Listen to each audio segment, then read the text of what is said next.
fire on the ocean, the floating of a poison in the hay. A dream of a cityscape from fear and hope our Adriel was made. There's no time to lay and wait, we'll stay awake for the dawning of an age, living in the end of days. Thus the dark will be afraid.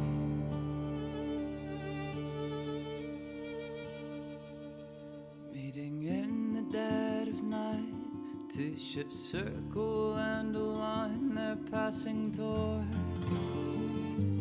Tether ropes along the sides shine their lights onto the future they behold. Into the sky we must go, a new home we will build our Adriel, staring at the mess we've made. What was once has gone away.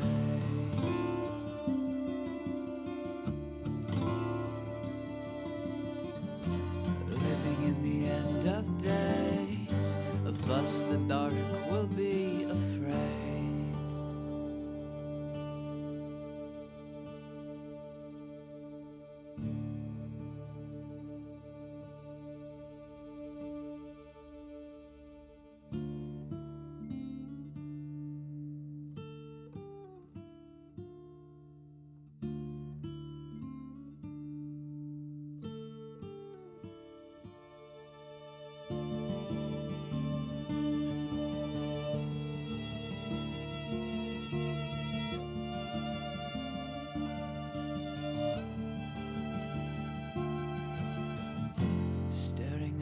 Sweet mate, what was once has gone away.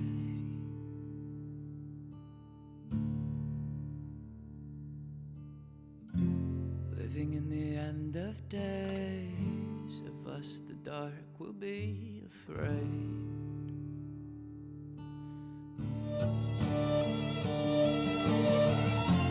Nothing could be the same.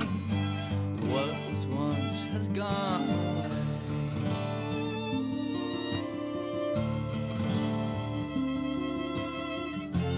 Living in the end of days, thus the dark will be afraid.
fire on the ocean, the floating of a poison in the hay.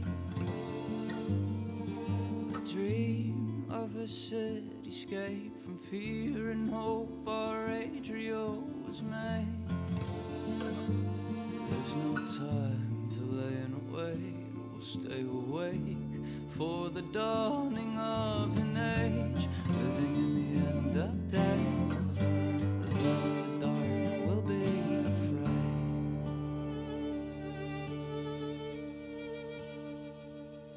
Meeting in the dead of night, two ships circle and align their passing toward.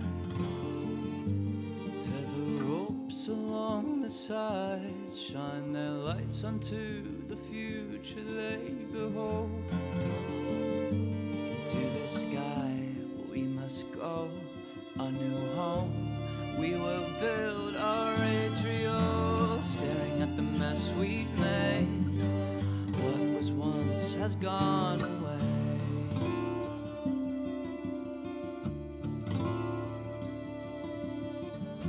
Living in the end of days, of us the dark will be afraid.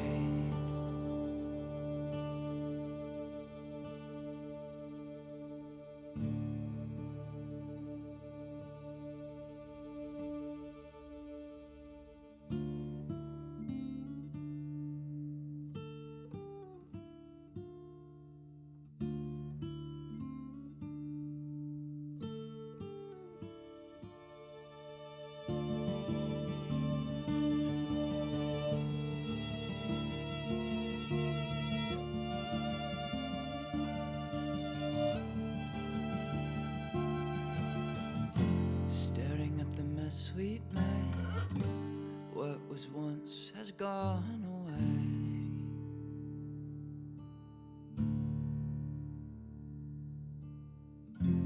Living in the end of days, of us the dark will be afraid.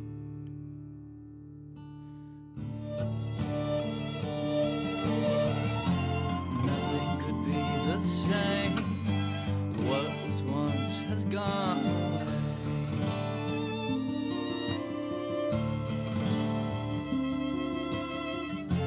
Living in the end of days, thus the dark will be afraid.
fire on the ocean, the floating of a poison in the hay.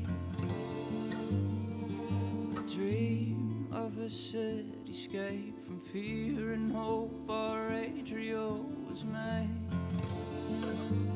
There's no time to lay and wait, we'll stay awake for the dawning of an age, living in the end of days. Thus the dark will be afraid.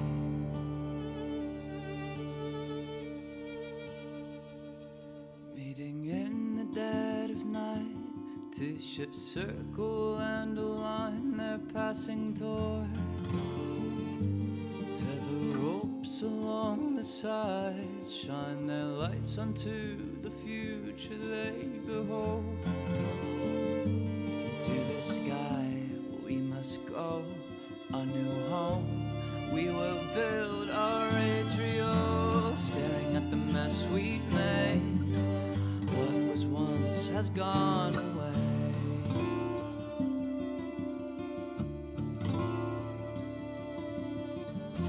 Living in the end of days, of us the dark will be afraid.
Hello, everyone. Welcome to a very special event of Emberwind, starring one quarter of the Ember Crew, actually half of the Ember Crew, to be honest. My name is John Helfers, Radio Johnny Panda, and I'm pleased to welcome you to this special end-of-month session of Emberwind, featuring Brahms playing Evras, as we go a little bit back in time and find out where in Adriel is Evras. So to bring people up to speed, let's see. While the other group, the rest of the group has been out running around the city and doing other things that Everest doesn't know about. Last we left our intrepid druid, they had just been served a kind of very special message and a particular token, I guess we're going to call that, at dinner at Savoy Vanier's house. And pretty much he got up and walked out of the room, out of the house, out of the compound and into the street. And Everest, where are you going from here? Here's the thing. He was in such a huff. He slammed out of the room. Yes, exactly. Just like the chair knocked over, pretty much stomped out of the room. Everyone's like kind of agape after him, and just boom, out the door. Right. So you're kind of standing outside the street. I assume you went like out, or did you just? I'm sorry. Did you just go to the courtyard? I should clarify. Or were you just like, I need to get out of here completely? He would have got out of the if it was a compound, he would have been outside of the compound completely. He wouldn't. Right, because they have a walled courtyard, and as you've gone through, you've gone in and out when you were going here, and then gates, and then outside you're on the street. Exactly. So that's where you went, basically. Yep. He was like, I am done. I have to get, clearly. My nemesis is here. I need to find her now. Correct. Okay, so you are standing outside in the street. What do you wish to do by? Let's see. I don't think we're showing this. This is. Oh yeah. Well, this isn't exactly the map that where Savoy's neighborhood is, but we're just going to hold it here until we need to hold it elsewhere. So don't worry about it. Point is, you're outside in the merchant's quarter, which is much higher level than this, much higher end. So you're holding the scroll and the what looked like the tuft of hair, complete with skin, like it had been pulled out by the roots. Mhm. And you're in the street and kind of, I don't know, what are you feeling? What are you thinking? What do you plan to do? He's seething right now. He's not. He's one. He's pissed because somebody's managed to either get a piece of her or actually capture her. You know, to say, hey, guess who we got, or guess who's around. Mm-hmm. Something that he hasn't been able to do for a decade. Yep. Exactly. So yeah, I guess that would make someone pretty ticked off. Agreed. So he takes the tuft of hair, shoves it in his belt, takes the scroll, folds it, shoves it in a pocket. Okay. And I can't recall, John, did they say anything specific as to the scroll, as to not location, but did they give any sort of idea? They were pretty vague about it. It pretty much was as I recall, it's pretty much a big old taunt saying, hey, we know you're looking for someone. She's looking for you too. We have her. Ha ha ha ha ha. That was pretty much it. However, Neener? Yeah, but I mean, look, you know where the chasers hang out. Yeah. It would not be hard to go to, I don't know, the entire suburb, the entire slum area where they hang, and basically muddle around till you get someone's attention. It would not be difficult at all. Should you, I don't want to put that in your head, but No, I mean, the last adventure, you know where the chasers are kind of situated. Well, the thing is, he also knew that Grinder was looking for her too, so. Indeed. So I think I don't think that is a beyond a stretch, something that he would think about, Right. Especially considering his past interactions with Grinder. Yes, which let's just say were not of the most positive stripe. Generally not, but hey, it is what it is. Welcome everyone to the stream. Really quick, we're just starting Emberwind with one half of the Ember crew. Want to give a shout out again to Arv's Jelinek Kickstarter. Please go take a look, spread the word, make sure people know about it. Apparently, the artist whose name escapes me, I'm not even going to try to pronounce it, knew someone in Brazilian Twitter, and there's a big tweet going out right there that's kind of blowing up. So if people can pass that along, spread the word, make sure people know about it. We'd really appreciate that. It's a terrific world Arv's created. The art for it, as you guys have already seen, is fantastic. And, we're trying to do everything we can to support Arv's vision in creating this and bring it to the masses. So do what you can.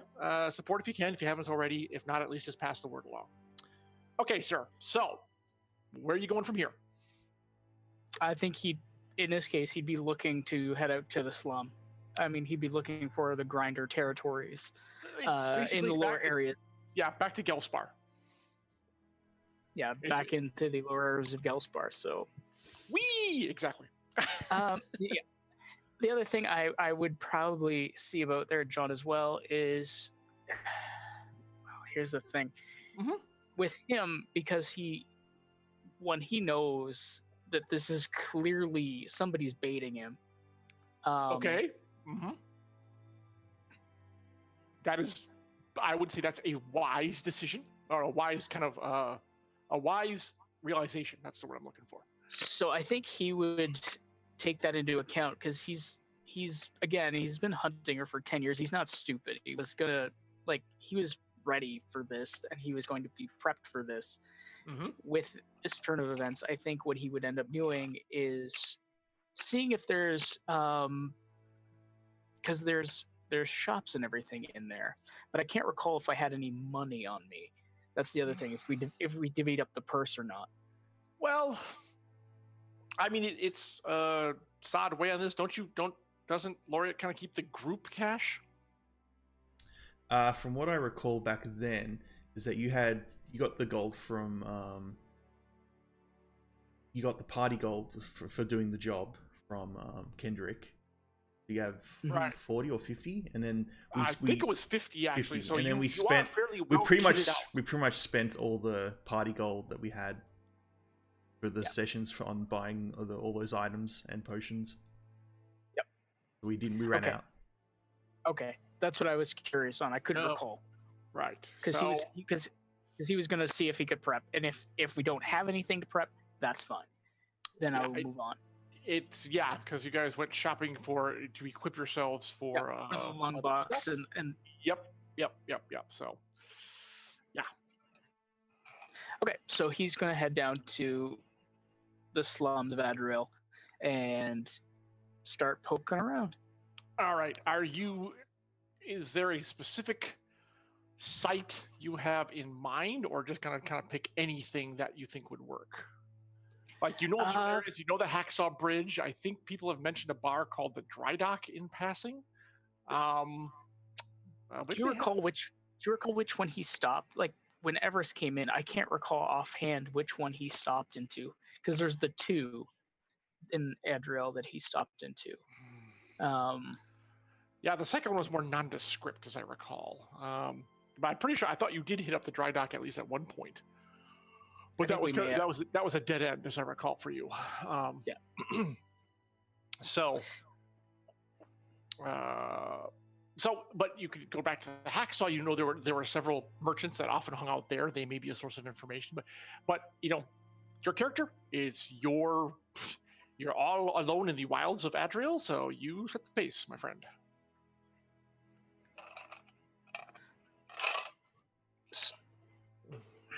So I think what he would do is he would go ahead and what was the statue of the headless prince? Correct. It's the clueless prince. Yeah. Clueless prince. Mm-hmm. Okay.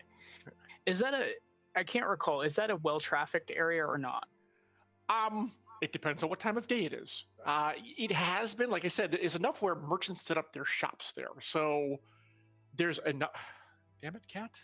There's enough there during the day to make it worthwhile. At night, though, as you saw the first time you went there, people pretty much at night, other denizens come out of the slum, and so people pretty much don't stick around. But right now, this dinner was at the normal dinner hour, let's say between 6 and 7. So it's not quite, the sun is going down, since we're talking summertime, and it's you probably got a good hour of daylight left. So there's probably people around there if you wanted to head back to that area.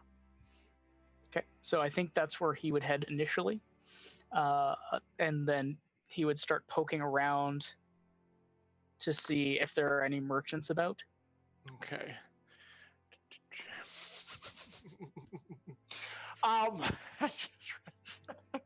Luckily, our cats are typically better mannered than that. Anyways, all right. So it takes you since you are in an upper merchants level, it's going to take you a bit of time to get there.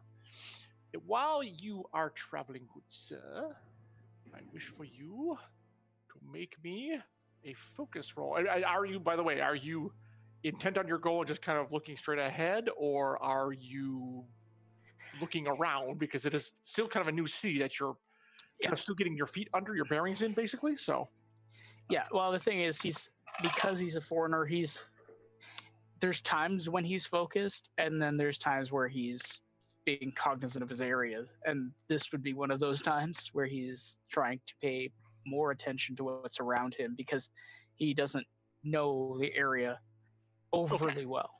Right. All right, give me that focus roll then, please.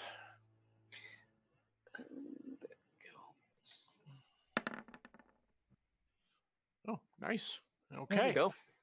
Yep. As you're walking down one of the crowded streets, and the merchants' quarter is fairly crowded with people who are going to and from and here and there, and you think, as you are in the middle of a block, you think you see a thatch of white hair around the corner at the end of the next block. Like at the end of your block, the intersection there, you think you catch a glimpse of white hair under a cowl. Just turn around the corner and head down into what might be an alley. Okay. So, if it's an alley, the thing is, I don't think he'd rush. I think he'd methodically move through the crowd, not to try and, in case there are more than one person watching that he doesn't know about. Right. I think he would actually just casually move towards that area without trying to arouse too much suspicion. Okay. So, like, go to the corner and then...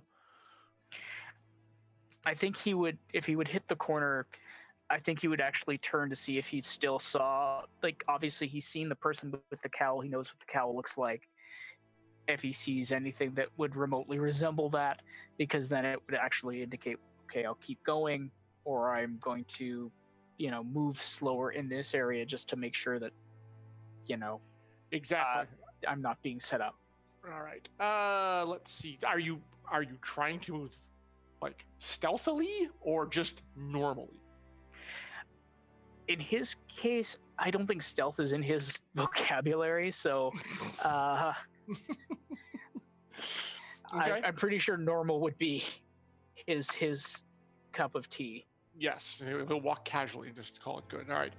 Well, you're able to make it around the corner, or you're able to make it to the corner. No one's really trying to impede you here.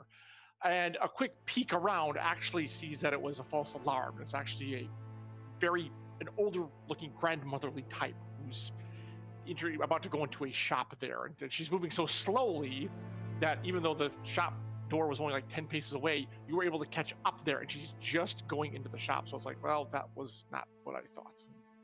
So, false alarm, nothing happening there. You're very, it's painfully clear this is not the person you're looking for. It's like, okay. So you're going to continue on down to near the hacksaw, basically. Yep. All right. I will do that. Yeah, you reached that area without incident, and yes, so that took about 20-ish minutes. You still got a good half hour of daylight before dusk really comes on. You can see, although you probably at this moment don't really care, the light from the new Gelspar crystal as casting its glow over the commons area, and it is heavily guarded by what looks like they're not quite members of Maddox's personal guard, but it seems like this is some sort of maybe militia he hired or mercenary group. I mean, they're all dressed the same. They all look like they're pros, and they're all very alert and all well armed. Certainly, you would be able to handle any potential riffraff who might try, chipping off, stealing parts of the gem this time around. So, Maddox is taking the gem security apparently very seriously. But that is really the only change in the commons. I mean, you can actually, I just realized it's not that far away, but you can. Well, you wouldn't have seen that because the commons is actually further away. Starlight Commons is not near the hacksaw, but you can see the gems glow over the slum area. So right. And indeed, there's make me an insight check real quick. Yeah, sure. Okay. Oh, right on the money. And to be fair, you are preoccupied. I will absolutely tell you this, but even so, even you kind of recognize, like, when you guys first took on the mission for Gelspar, things seemed, I don't want to say entirely drab and hopeless, but there was certainly kind of a, we're going down, there's nothing anyone can do about it. But there seems to be kind of a general spirit of renewed optimism in the area. It's not like everyone's, life is all good and happy now. But the fact that the slum has been saved, the crystal has been installed, and it's secure now, people just seem a little bit more upbeat, basically. And it's because it's pervading the area, even you notice it, even preoccupied with your mission. It's people smile a bit more, interactions aren't quite as sullen, that kind of thing.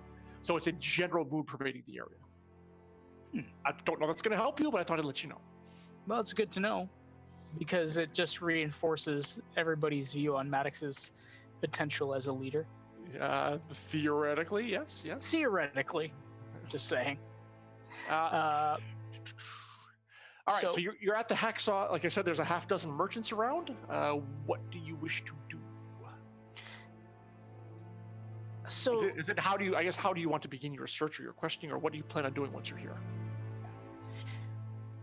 What's the seediest looking merchant there, John? Well, I'm glad you asked. I mean, they range, but really, it is the guy who's selling. If his stall had a name, it would be like 3-day-old meat. And I'm not kidding. Oh, that's attractive. Yeah, it might be edible, but boy, I mean, look, you pay a copper or two, you get what you pay for. And yeah, if you're starving, maybe you take a chance on this, but yeah. So, but he's far and away the seediest looking one. I don't even need you to make a check. He's head and shoulders the seediest one above them. Okay. Fair. Yeah. Well, hey, you asked, so. No, I'm just laughing at Chad. Yeah. Yeah. Let's see. So he would walk up to this particular merchant, and I think he'd take obviously there'd be a pervasive smell, I'd imagine. Oh, you know it, baby. Yep. So this is this a delicacy of the area? He looks you up and down. It's food. You buy it, you eat it. Ain't got time to mess around with talking about delicacies or anything else. What do you want? It's food? You actually call it that? Folks who buy it do. Ain't killed any of them yet. Probably close enough. Consumption junction. Diner. There you go. It just keeps going. The stool stall. Call it that. Oh too. my god, it's just so good. The alliteration.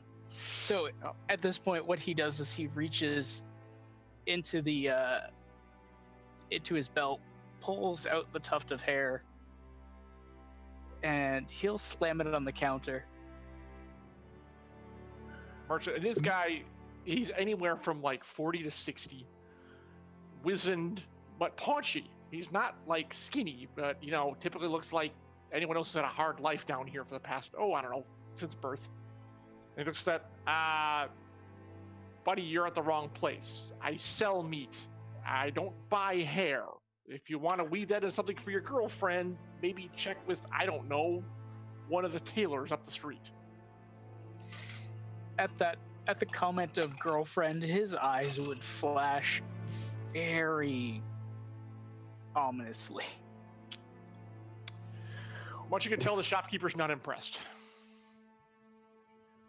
With someone like a paunch like yours, Chubby, I would watch my tone if I were you.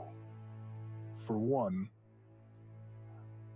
I could snuff your life out with a snap of my fingers, whatever significant little piece of shit your life might be.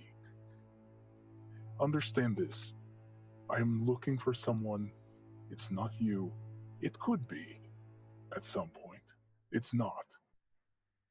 I would suggest you help me find some other means of leaving you in peace before I burn down this rancid shithole you call a shop.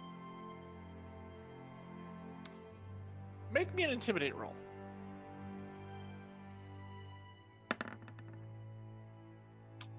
Close, but not close enough. Yep. He reaches underneath the counter and brings out a very vicious-looking club with spiked nails running through the end and sets it on the counter. Boy, I've been working this stall for nigh on a decade. I've seen gutter punks like you come and go with all your threats and fancy deals. Now, if you want to do business, we'll do business. But if you want a 3-inch half-penny nail upside your head, I'll give you that as well before you can even flick out whatever fire you got under your pants. Now, you here to buy something or not?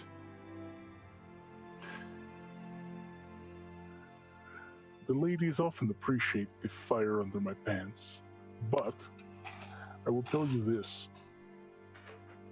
I will deal, but not for your wares. Maybe for information.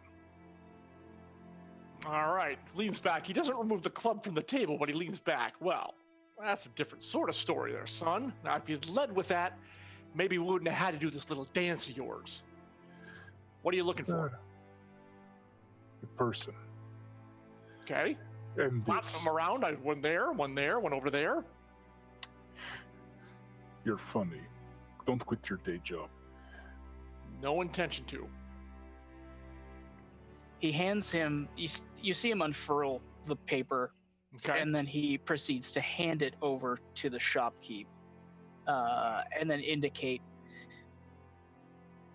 Looks at it. maybe- What am I supposed to do with that? You read it? Can you read? Is it the thing you can do? Did I look like I could read the squiggles on there? And you could realize, oh yeah, Gelsfar, it's not like they have an educational system down here. I count coin, I sell meat, friend.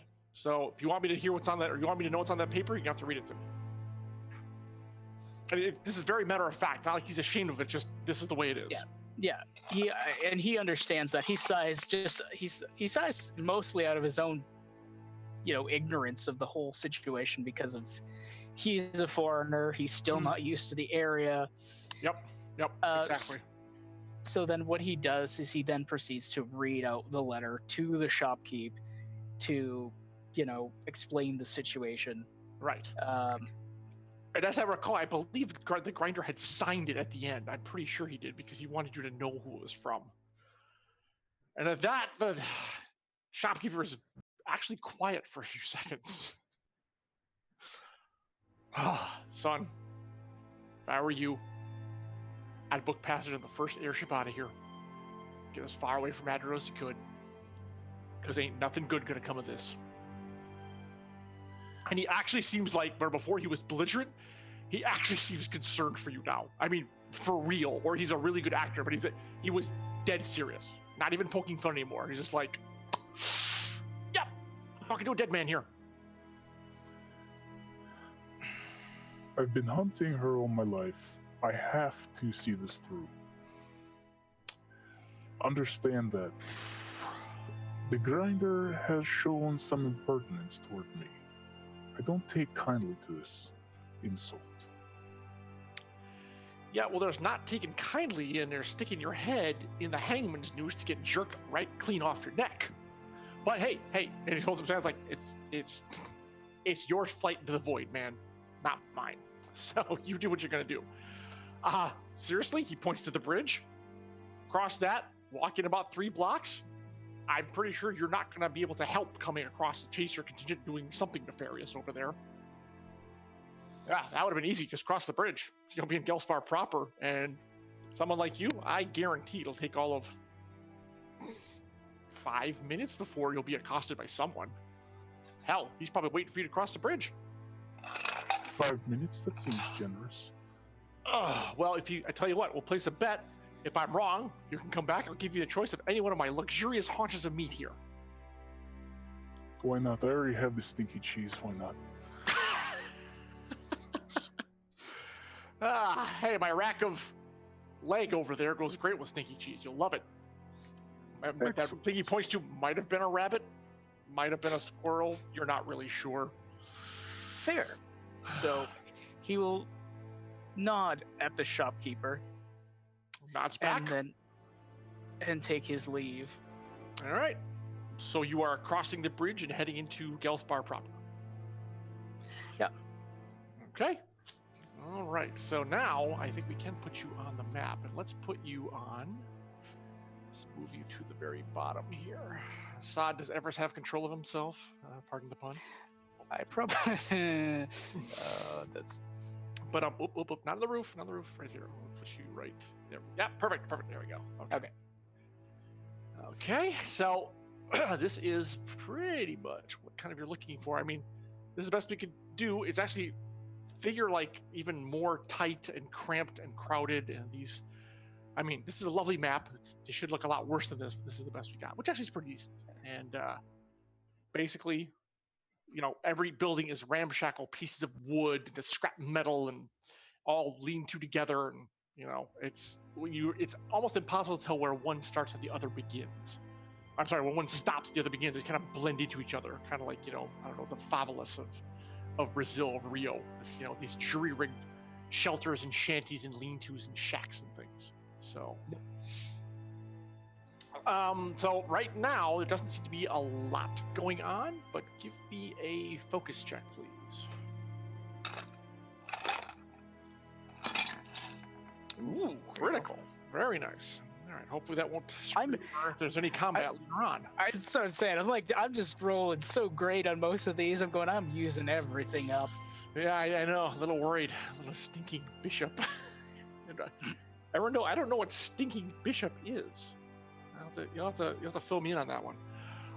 Okay, you hear what sounds like some sort of altercation, or at least raised voices, and it's coming from this area up there, that area like down there. You can see where I marked, but you're not really. That's all you can hear is voices raised that are carrying to you in the rather somber stillness right here. I mean, with that one, you could certainly hear that like the buildings around you are inhabited. There's like furtive noises, there's whispers, there's scuttling of things that are larger than rats. People who are moving, but they're also kind of stay out of sight. The chasers won't get us. We'll survive one more night, etc., that kind of thing. So yeah, what do you wish to do? I think at this point, he would. I know I said stealth wasn't in his vocabulary, but I think he would actually try to whatever he can consider as stealth. Hey, there's always time to pick up a new, skill.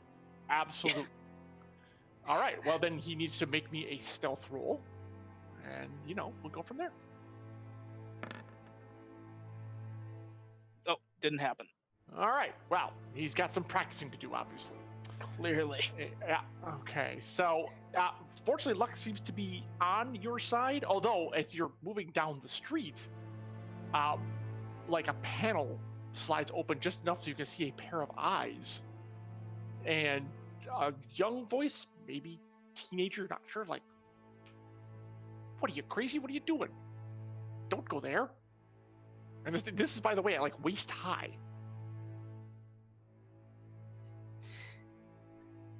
Why not? And before the person can reply, a hand literally is clapped over their mouth. They're pulled back into the darkness, and the door slides shut again. The panel slides shut as if they were never there in the first place. And you listen, and you hear nothing but silence inside. Is the door ajar? No, it was like a sliding panel. Oh, it's just a panel? Yeah. Like, okay. You're like right, this is when you're like right up here. So, okay, so let me move myself. Yeah. Right there. Yeah, perfect. There you go. And the voices now are louder, and it sounds like someone is berating or arguing or, talking over someone rather forcefully. Okay, in that sliding panel, I know, did you say it was only, like, when you say it's a sliding panel, is it literally just for the eyes?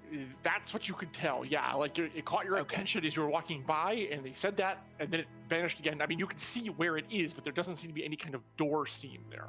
Okay, that's more or less what I was looking to see, is if there was some sort of something he could jimmy open. It would be, I mean, look, anything here could be jimmy open, but it would be hard, and it would probably make a lot of noise. I was gonna say he could blast it open. I mean, if you really wanted to. Yeah, that's an option. I don't think he would though, given the situation. Right. Well, if Evras gets pissed off, who knows what could happen. True. I'm just saying. Just saying. Going by what's happened thus far. So he would go ahead. I think he would go ahead and move up to this corner here, stop, and just kind of press his back up against the wall and just kind of hunker down, kind of sliding down, and putting his knees to his legs, or his knees to his head, kind of to make himself look like just some urchin sitting on the ground. Okay, sure. Why am I not able to do this? Hello. Hang on a second. Well, it's irrelevant. Okay. Yeah, that's fairly easy to do, and you're maybe, I don't know how you feel about it. You actually blend in here fairly simply. So, I'm just letting you know that's how it goes. So, yeah. And now you're at the corner enough to see that it looks like three, and they're very obviously. You don't even need to make a check for this. It's very three chasers are harassing. You're not sure someone, but you can't really tell, but they're definitely harassing them hard, as if not sure if it's protection money or not sure if this is one of their streetwalkers. You're not really sure what the situation is. What do you wish to do? No, no, they're harassing. Can he hear what when you say harassing? Do you know what? Can he hear bits of the conversation? Let's see. Sod, what do we have? Are these 10-foot squares? Whatever you want. So they want them to be 5 or 10 feet. It's up to you. Yeah, I think 10's good. So yeah, 30 feet away. Yeah, they're not being particularly quiet about it. And one of them, you think the one in the middle says, "Look, you come to us for a loan. That money's due back. I don't want to hear excuses. I want to hear coins crossing my palm. And if you can't pay us, then we gotta come bring it out of you some other way." It's very simple. And now you can hear obviously a woman's voice saying, "I just need a little more time. I could get it with the VIG. I don't have it right now." And they're like, "Look, that was not the terms we agreed upon." And the other ones kind of move in on her. There we go. Okay. And then it's like, well, it looks past her. We made the deal. It's like, yeah, but you got a pretty little daughter there. Might have to put her to work off your debt. Of course, that doesn't escape you either. So what's it gonna be? Either you got coin or you gotta hit the streets, woman. So kind of quails back from what you can tell. But now she's kind of beyond, like you can see these three, but you can't see the person they're talking to because she's in this alcove. okay. So he would have poked his head. So he can't see that. Okay, so you described that perfectly. If you sit at the corner, you could like peek around where you could just get a glimpse without exposing too much of yourself. So yeah. Mm-hmm. So he would.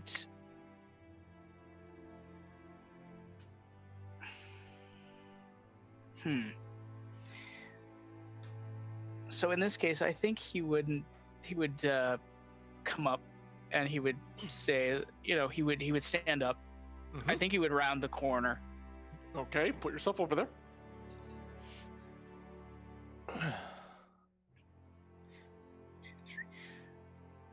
And I think he would say something to the extent of, "I think slavery is a problem even in Gelspar. Most places frown upon that type of employ." And for a moment, the tableau in front of you kind of freezes, and the three thugs turn to you, their white painted faces stark in the gloom. They kind of look at each other. Who the hell are you? No one of consequence. Just a concerned citizen. Oh, and they kind of nudge each other. Wow, concerned citizen in Gelspar. You're right, no one of consequence indeed, because we're about to make sure the consequences of you poking your nose in here are going to be very dire indeed. We need to roll for initiative because they're not wasting time, but all three are coming pretty much straight at you. Yep. Yeah. Okay, so let's remove some people. Of course, you do get to go first, but it's just a little problematic because it is 3-on-1. Now, let's get different music here. Why don't you take a second to figure out what you wish to do? Let's see. I think we'll move to this one.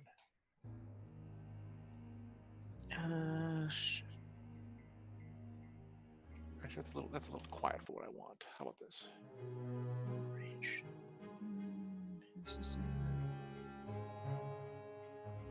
Yeah, this is good. All right. Chat, is the music okay? Because she's gonna need a little bit of. Yeah, I sorted out the music now, so it should be all good.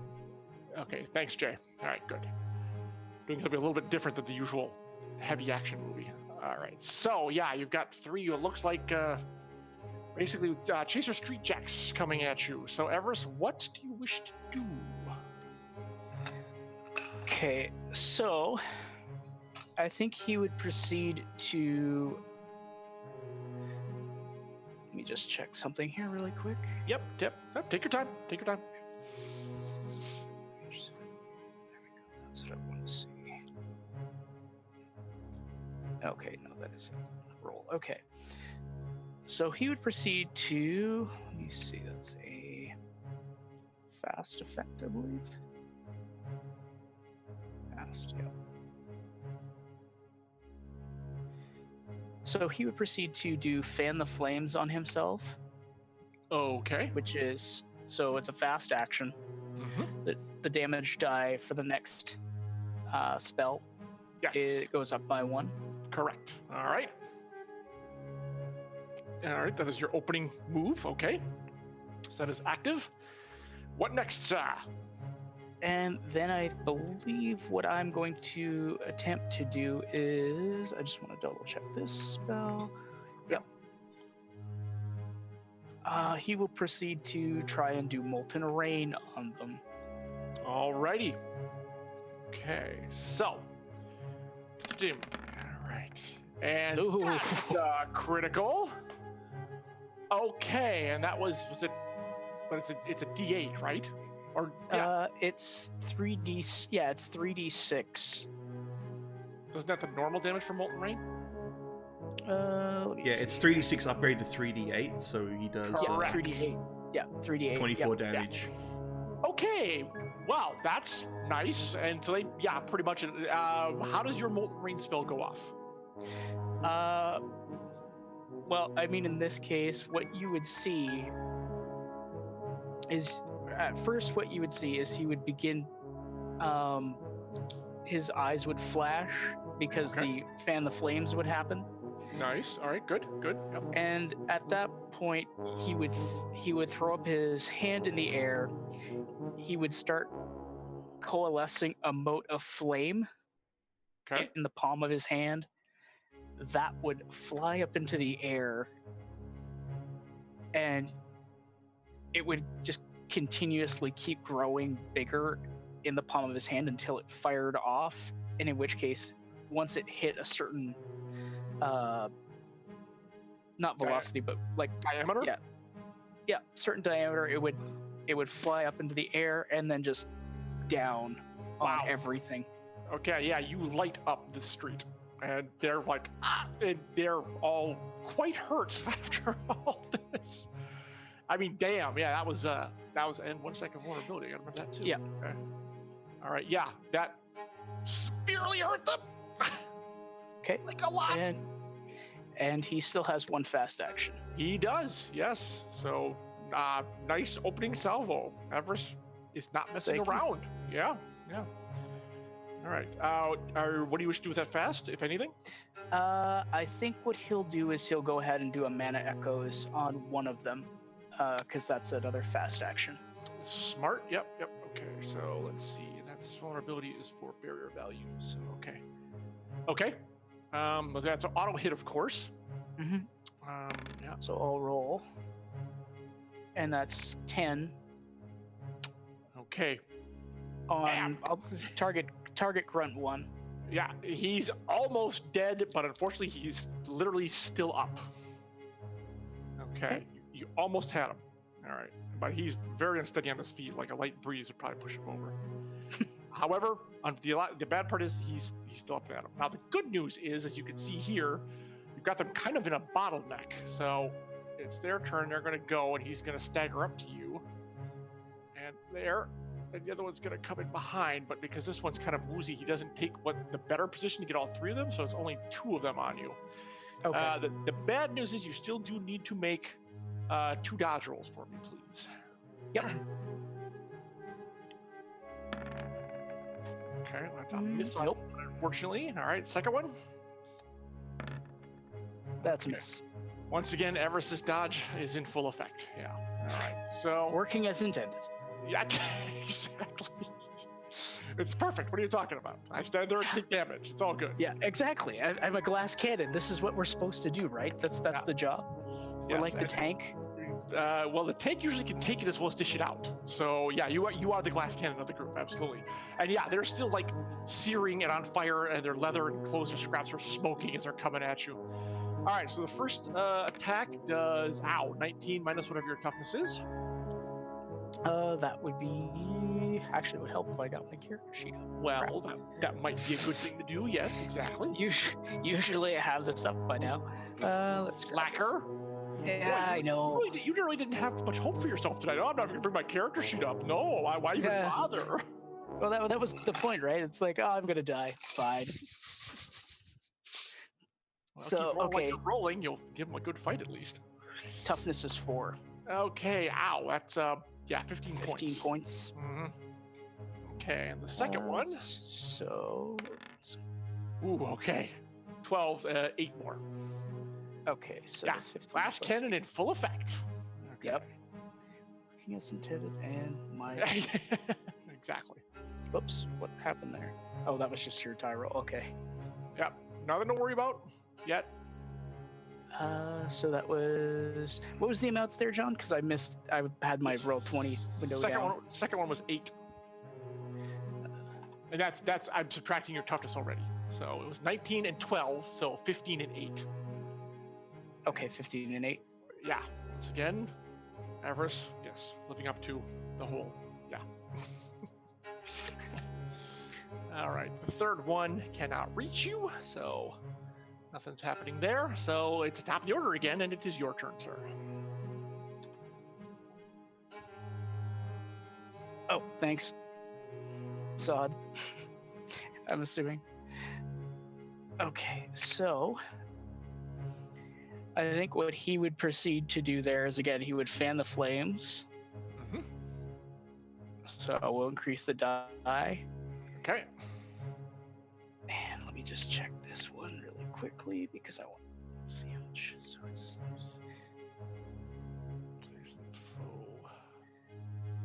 Okay. All right. So sustain 1d6 plus 2. It's not really worth it.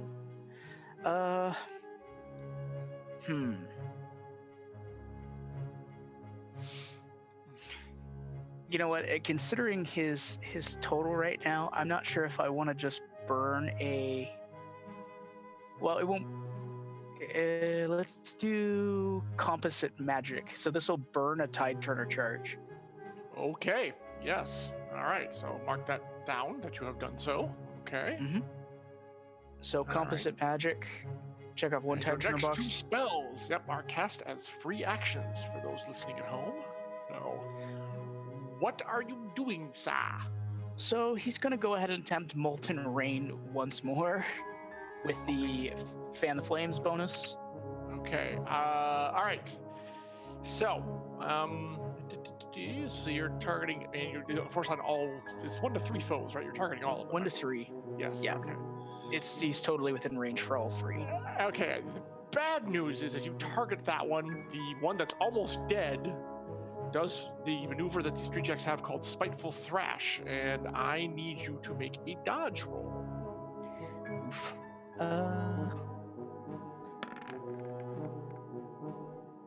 Nope.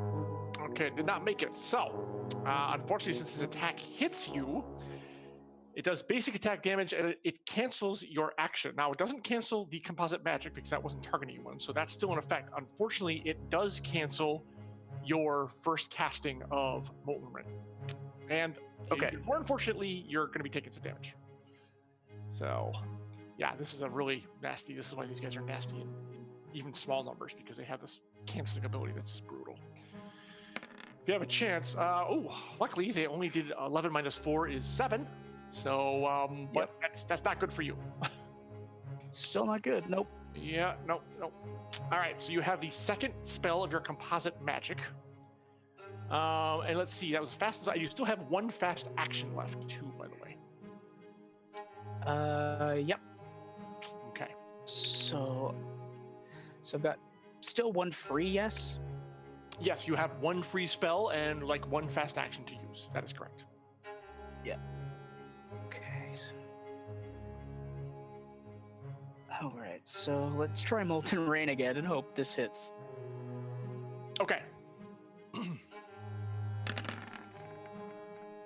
No. Not so good. Not so good. Nope. Okay, so that did not work. All right. Alas, and you're not feeling all that good either. So there is that. Yeah. All right. Bad news. There you go. So you need to make me once again. You need to make. Let's do it one fast action. Yes. Yeah, that's sorry. Yes, that's true. You have that fast action. So. Oh wait, that's true. You have like mana something. Mana. The mana I spell. got Mana Echoes. Or unless you want to do something Or else. so- With you. Yes, mana echoes. Yeah. Well, I think that's really the only fast action that's gonna do anything particularly well. So let's see here, just real quick. Yeah, everything else is pretty much slow. So let's do Mana Echoes on Grunt 1. Okay. All right. Okay, that does the job. Yeah, you Yep. take him out. Bam, bam. All right, he drops. Well, he doesn't. Yeah, he drops. Let's put it. Let's call it drops. That's good. Now let's put the dice over him. Boop. There we go. All right. So kaboof. The bad news is, of course, there's still these two of them. All right. And this one actually steps over the body of his dead friend to come at you. With that. Yeah, that's pretty much it. And once again, 2 dodge rolls, please.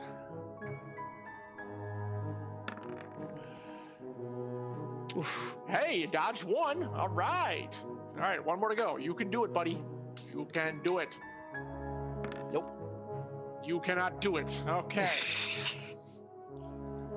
All right. Well, I think this is gonna be fallen time for our good buddy Evras here. So, yeah, that's a 19. Yeah, that's pretty. Oh, yeah. So, yeah, they kind of bum rush you and drive you to the ground, just beating the crap out of you. And you did your best. You almost had them, and as you're lying there, like fading in and out of consciousness, you hear others approach, and you hear the low, sibilant. Oh, golly, you were easy to capture than I thought you would be. Welcome back to Gelspar, boyo. And then the lights go out. But you, of course, recognize that voice. Mm-hmm. Yep. Alrighty. Let's see, but we don't need that music anymore. All right, boy, I thought you might have been able to take him out. I thought you might have had a chance. It was a little tough because I was like, if I would have been able to roll a couple more dodge rolls, that would have been better. Yeah. Well, you see, if you'd gotten 1 more point on that first Mana Echoes, you could have gotten that guy. He was down to 1, literally, and that might have actually turned the tide, because that would have been enough for you to kind of at least stay 1 step ahead of them. I was hoping you'd actually just disengage and take a step away using a fast action. Like, well, I'm not going to tell him what to do. So, anyways, all right. So, sometime later, you come awake, and everything is pitch black. Yeah, your head hurts something awful. I will tell you right now, you're at like literally 2 hit points. So yeah, someone apparently felt enough to like bring you back out of the. But you are sorely, sorely, sorely hurt. What do you want to try to do? Okay, so is he chained in some fashion? Is he? You feel like you're sitting down. You're like in a chair. Your head's like kind of on your chest. Your arms seem to be fastened to arms of a chair. Your legs also seem to be fastened to like the legs of a chair. So someone has secured you to a chair. Okay.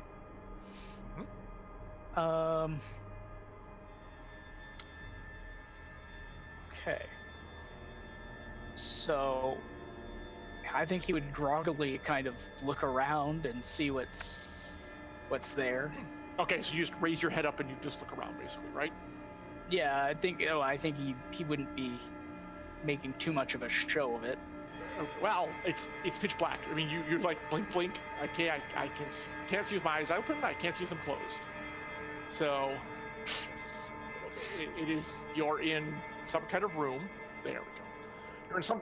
You think you're in some kind of room because you can feel kind of like you get the sense of the walls. There are walls around you. It's not like you're hanging out over the open air or anything.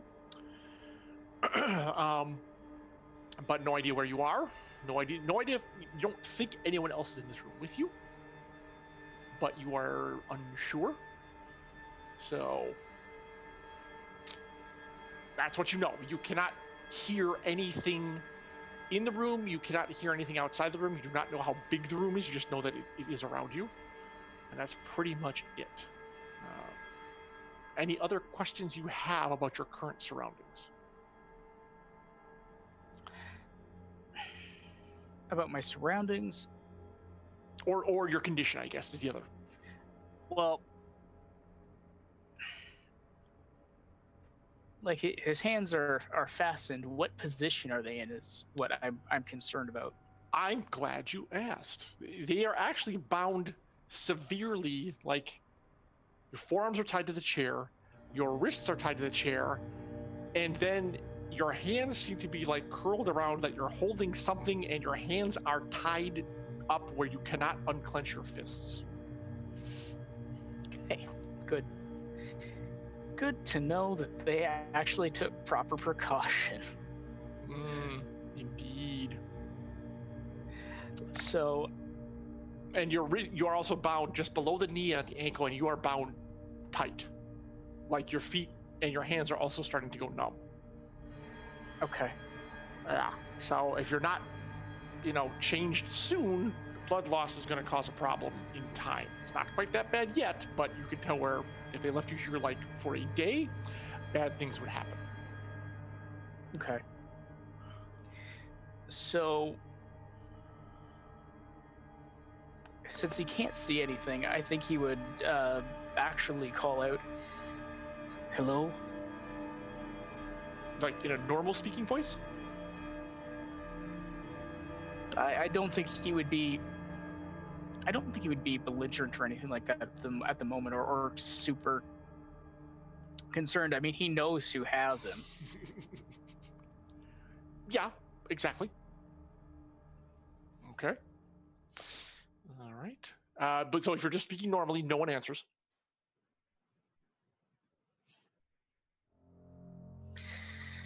Hey, Pisspot, I know you can hear me. Nothing but silence.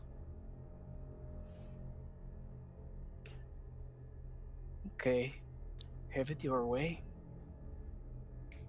He would proceed to the chair. Mm-hmm. Is it bolted in any fashion? You mean or is like it loose? Is it bolted to the floor? Mm-hmm. It is bolted to the floor. And now that you're sitting in it, you feel around it. Yeah, well, it is a metal chair. Which the back of your mind is like kind of impressed with, since, metal's not a common item. So for someone to make a chair, and by the way, as you're kind of like studying the chair, make me an insight check, please. No. All right. Wrong game. Well, even so, it's going to dawn on you eventually. So I'm just going to give it to you now. You kind of realize as you're sitting in this chair that the arms, the back, and the seat are sticky. And as you kind of like come more around and make it become more conscious, you realize that there's a pervasive odor in the room. And it is the odor of blood. And as you come to that realization, the door unbolts and opens, and the light from outside is like blinding because, of course, you've been in pitch black. Mm-hmm. And you can't shield your eyes. You could look away, I suppose, if you wanted to. It's up to you. And there is a silhouette in the door, and it says, "Evras, my sweet Evras." But we're going to hold there and go back in time for a few minutes. And we're going to go to outside, where Saad, your character, is standing guard over this particularly bedraggled looking person that they had brought in a couple hours ago and brought to this position. It's kind of a holding house the chasers use to move items, people, things on the outskirts of Gelspar. I mean, it's literally on the edge of the void. Like, you took the wrong step outside, you'd be like sailing off the edge. So, but it also makes it a very good place to offload and load up goods. So you had a character name, I believe, right? Mm-hmm. Oren. Okay.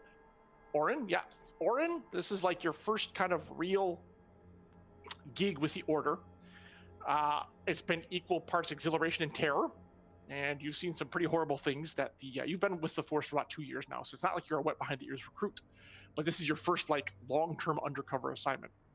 And so far, you've managed to acquit yourself with a minimum of fuck-ups. As far as you know, they haven't busted you yet. Your cover's still good as a chaser, and they haven't trusted you. You've been with this particular cell for about maybe 3 or 4 months. You've gone out on a couple of missions, things that, some smuggling things, some shakedown missions, things that kind of made you turn your stomach a little bit, where you're like, well, you're doing this in the service of a greater good, so you have to go along to get along. And luckily, the chasers haven't asked you to do anything that would be against like your code, like, hey, kill that family or anything. But you can tell if you want to get up in the hierarchy more, the tests are going to get harder. But this one seems pretty easy so far. You've been stationed here for like, they have you come here and do like guard duty, they have you offload stuff, etc., etc. So it's been pretty simple stuff. But a couple hours ago, as you were kind of starting your, the grinder, who doesn't come down to this area very much, showed up with a half dozen of his kind of thugs, not the street jacks, but the ones above them, dressed in like more armor, and they have like, decorations on their white skull faces that make them their like lieutenants of a way, but subordinate to him, if that makes sense. Like, he's a captain, or there may be sergeants, let's put it that way. And the street jacks are kind of like privates and corporals. That's how the rough order of the chasers is. And he came in dragging this guy, who looked like death warmed over, almost literally, beat to a pulp, and they put him in the cell, which is their combination holding cell, interrogation room, torture chamber, whatever they want to use it for at the time. Locked him up and said, the chaser, you guard him. So you've been standing outside the room for now, just doing what they say. And it's actually a pair of you. You have another guy who's known as Bleak, Bleek, who's also a young go-getter, but he's from the streets of Gelspar. He only has half his teeth. He's like maybe 20, but looks like 35, because life down here is shit. And he's like a more raw recruit, and he's kind of like antsy. Like, you may think he may be on something or coming down from something. You're not really sure. But he's like, oh man, what do you think the hell's going on in there, man? Might bring the tools, maybe. Wouldn't want to be that guy. Nah. Once they go in, they don't come out. At least, not in one piece. Yeah, I remember the last guy we took guard of. No shit, man. That merchant dude. Oh, I still have nightmares about that. I think there was a few fingers left in there. Maybe. Well, like, keep your nose clean. Let's do your bit. Chasers take care of you. It's enough to feed my family. It's good enough for me. Man, he's got to do whatever he can around here, Oh, okay. All right, gotta get together. Get it together, Bleak. Get it together. Hey, if you need to go outside and have a break, go do it now, quickly, while Grinder's gone. Are you shitting me? And get caught away from my post? I'll be the next one in there beside him. No, thank you. I mean, look, thanks, man, but I ain't gonna risk that. Grinder catches me, I'll take the walk off the edge. There's no landing on that one. Sure. No, I'm staying right here. And that's something, by the way. Sorry, Oren. That's something you've noticed, is that yes, they're a street gang, and yes, obviously they rule by fear. But even so, like, this guy who's fairly clearly a junkie has enough fear of his superiors to not go sneak off and do whatever he would normally do in this situation. That he knows that the consequences would be very grim for him, and that's what's keeping him in line. And you see, that's what the chasers do, is they enforce their hierarchy through fear. But you could also sense kind of a current of like respect, as if this is something he aspires to rise up in as well. But of course, compared to you, for completely different reasons. So, but yeah, normally he'd go off and like have a toot or whatever, but no, he's like, there's no freaking way I'm leaving. So, yeah, but so did you hear about the airship? How some group stole the airship? Stole. You hear that story? Those buggers. Oh man, if I find them, it's straight. No one steals from the chasers and gets away with it. Who do you think could be that stupid? I don't know. God. They got a death witches tell you. And Anwin, man, I tell you, I never saw the grinder so bad, and I only seen him twice. But when they brought word back that door crasher didn't come I back, think I heard one of his men screaming in the room with him. Probably killed him. Probably.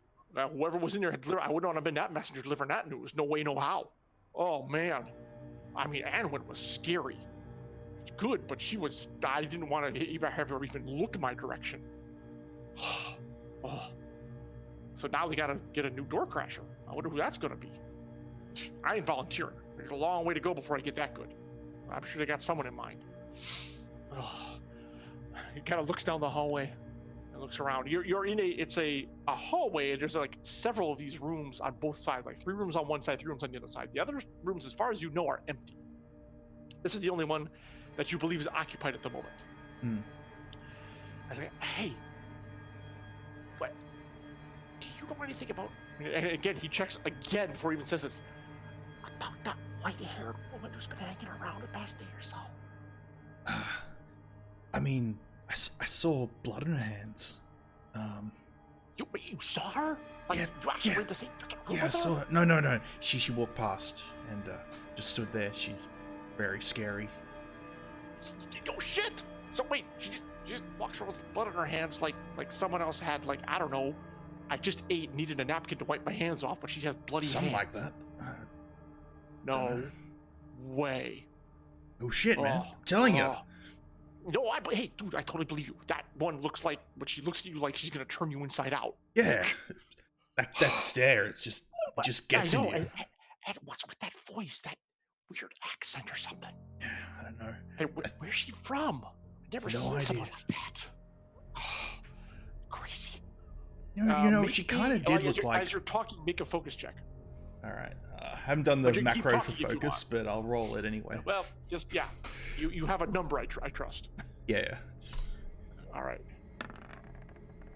That's a fail. Okay, yes, that is a bit. All right. So what were you gonna say? Isaiah, you know, the guy they brought in kind of looks a bit like her, just in a weird way. You know, the skin, the hair, a little bit similar. The markings. Yeah, maybe. I mean, it was hard to see under all the blood. To be Maybe quite they're honest. related. Maybe. Maybe Hey, who? What if she is related? like? And actually, you hear the voice behind you ask, "Maybe who is related?" And your blood freezes. And Bleak looks like he's about to crap his pants as he looks beyond your shoulder. Nothing, ma'am. And yes, you see the woman that you've caught glimpses of standing at the hallway with Grinder next to her and 2 of the not quite door crashers. I'll have to come up with another word for them. And she steps forward ever so slowly. And you know, you've been through military training. You're not, you know your way around, but you swear under her gaze, it's like you're insignificant. Like she could crush you, reach out, and just it'd be all over. And you're not even sure why you feel that way, because she doesn't look like much. She's you know 5'6", She's got 5'7", very snow white powerful hair, presence. pale skin. Yeah, exactly. Evras, what color are her eyes? Green. Green, yeah, but they're this like lambent green, not like a druid though. It's a darker, almost a sickly green. And when they pin you, it's really hard to look away. Actually, describe your character, Saad. Just generally.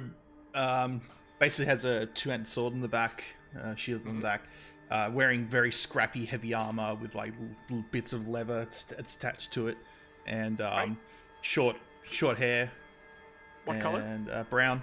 And yeah, he's got a very a little bit dirty, but like fairly clean for his age face. Right. And how tall are you? He would be probably average height, so about 6 foot. 5'10", 5'11"? Yeah, just under 6. Yeah. Okay. All right. And she slowly walks up to you. so young, and she reaches a hand up to put on your cheek, and it's like she's reaching up from the grave. So full of life, yes.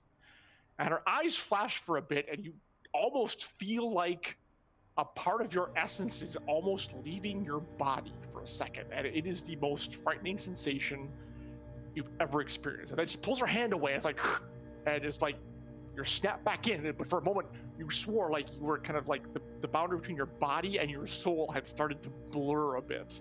It's like you were leaving, like she was gonna pull it with her, and then she lets you go, and you're back in. It's like, and for a moment, you're like taking stock, like, okay. Yeah, I like.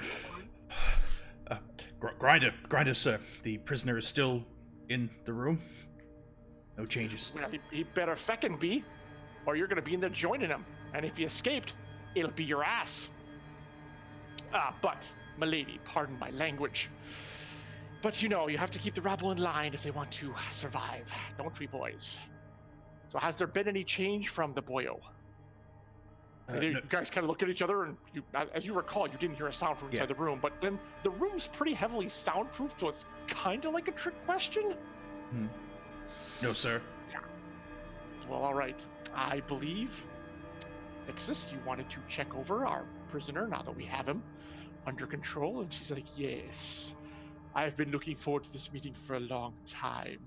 And, Grinder, I must thank you. Your people were instrumental in bringing him to heel.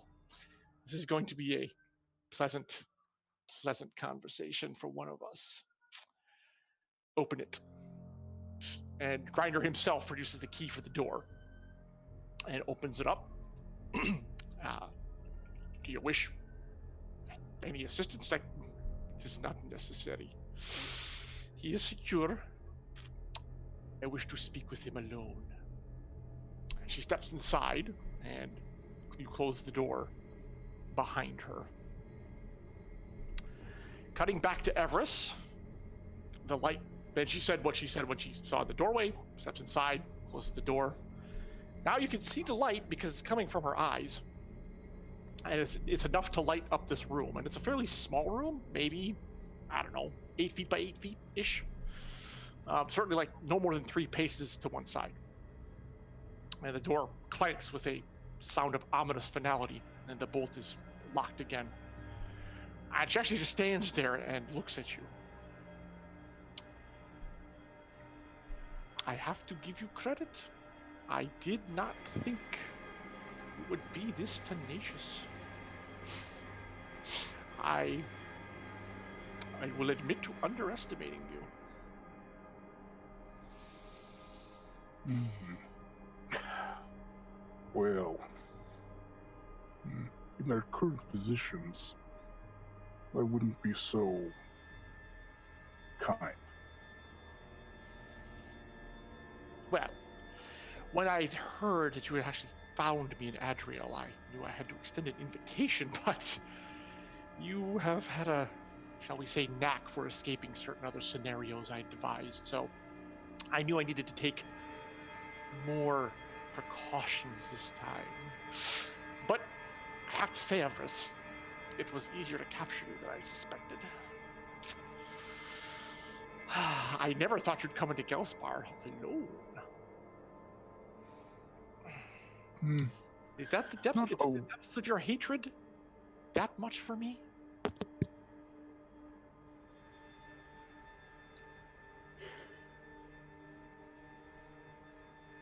You've stolen something. The power you've taken is not your own. It will consume you soon enough. My hatred is something more than that. It's not about the power you've taken. It's how you took it. Oh, you didn't Evras. earn it.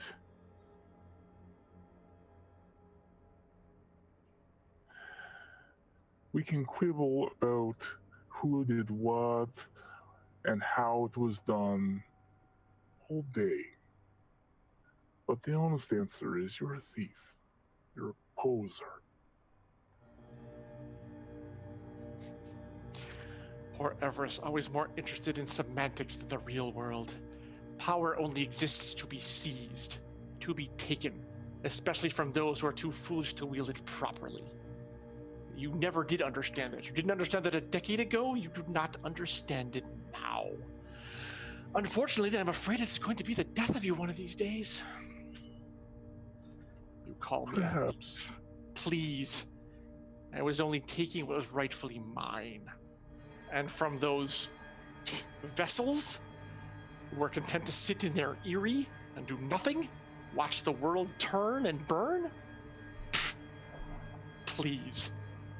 Wastes of skin and flesh and blood.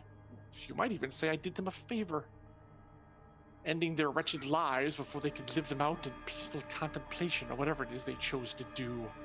They were not worthy of the power bestowed on them. I, however, am. And that is what you refuse to understand.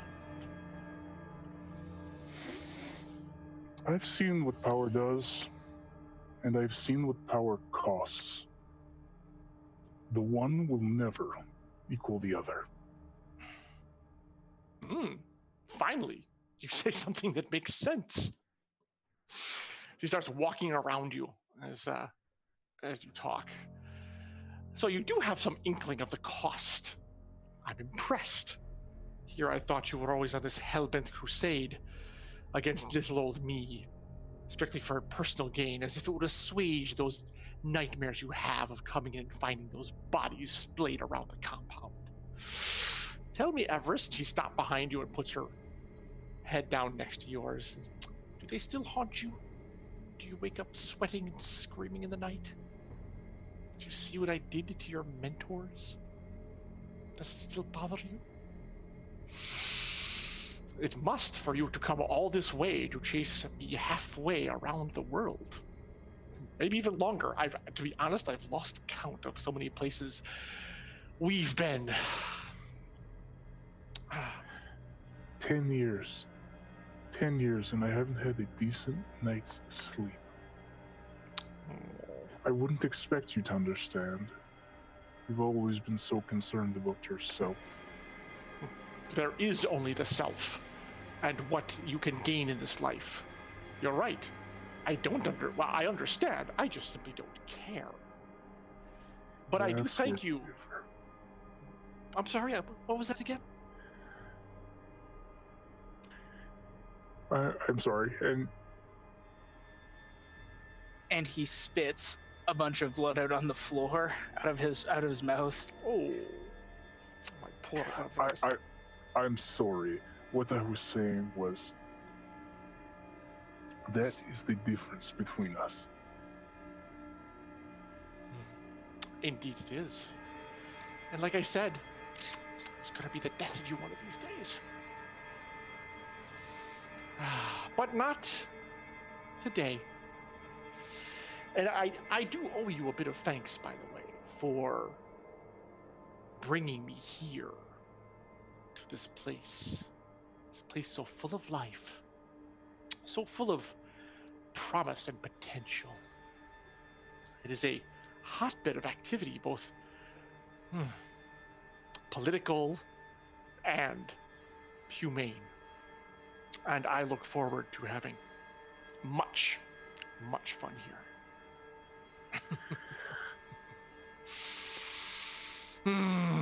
Indeed.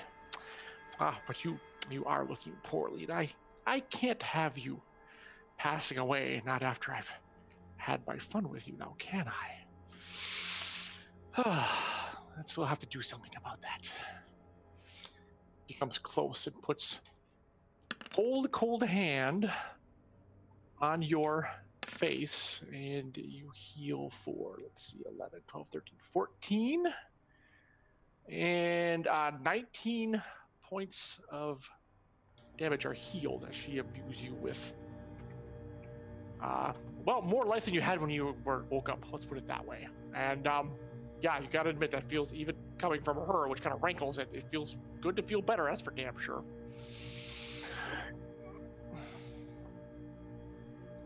Even so, does he notice that? Okay, because he's been healed by Laureate before. Mm-hmm.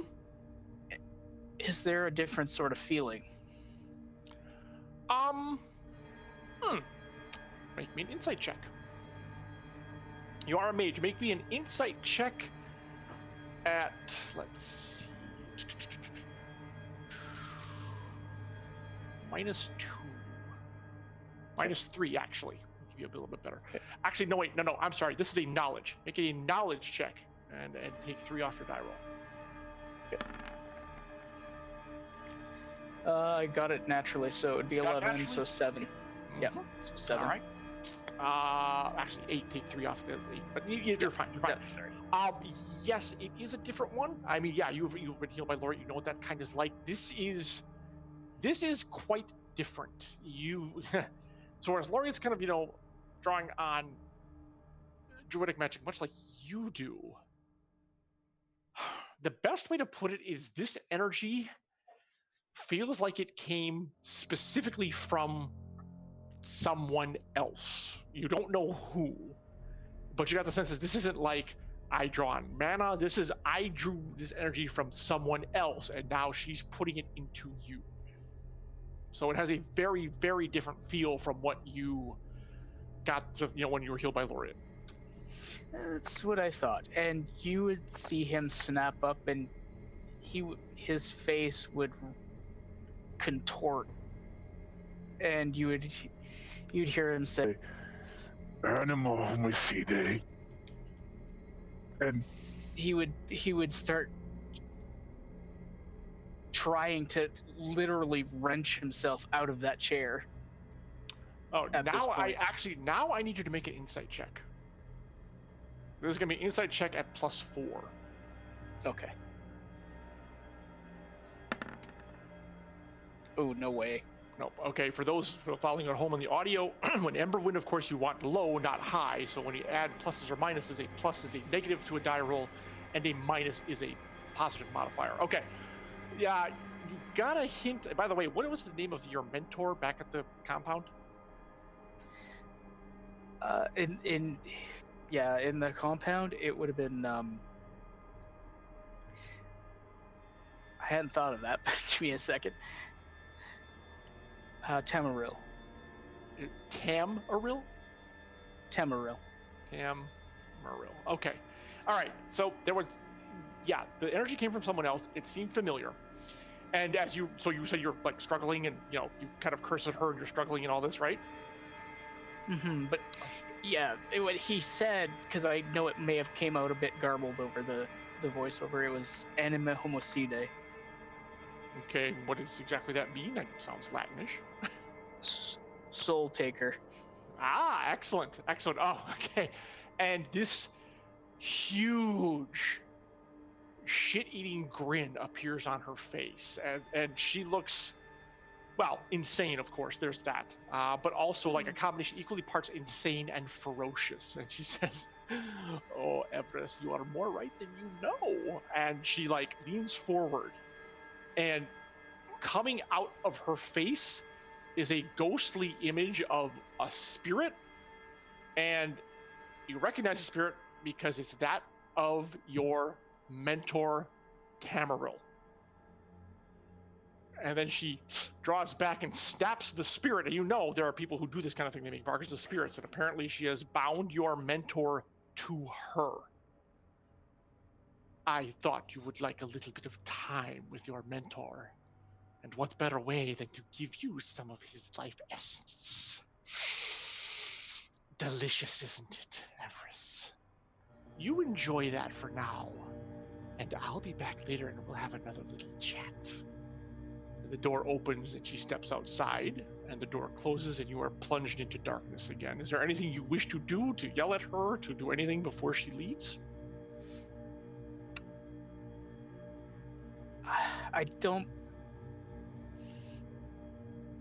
I mean, you've just seen basically the soul of your mentor is being trapped and most likely tortured by your greatest enemy who destroyed your sect, your cell, whatever you want to call them. So I don't know what Everest's reaction would be going to be, but if there ever was a time for one, I think it would be now, but that's up to you. Have you ever been so angry there is literally no reaction? I Yes. think that would be. I think that would be his reaction. Would be. Okay. I think God, over. just be like, he's so furious he can't really do anything. Okay. It's you could if you could see the facial features and the body language, it would be incredibly tense, and he would be trying like his damnedest to like rip his hands out of those bindings and wrap them around her throat. Right. And to be fair, make me an athletics check. Let's see if you can do this. Yeah, the metal chair, which as far as you know, is sturdy as hell, actually creaks just a bit under your. And that smile, you don't think it could get any wider, and yet it does. She says, "Until next time, Evras," and then the door closes. And we're going to leave you and you're plunged back into darkness. Orin, you and Bleak don't hear anything from when she walks inside, but then she comes back out. And make me an insight check, Orin.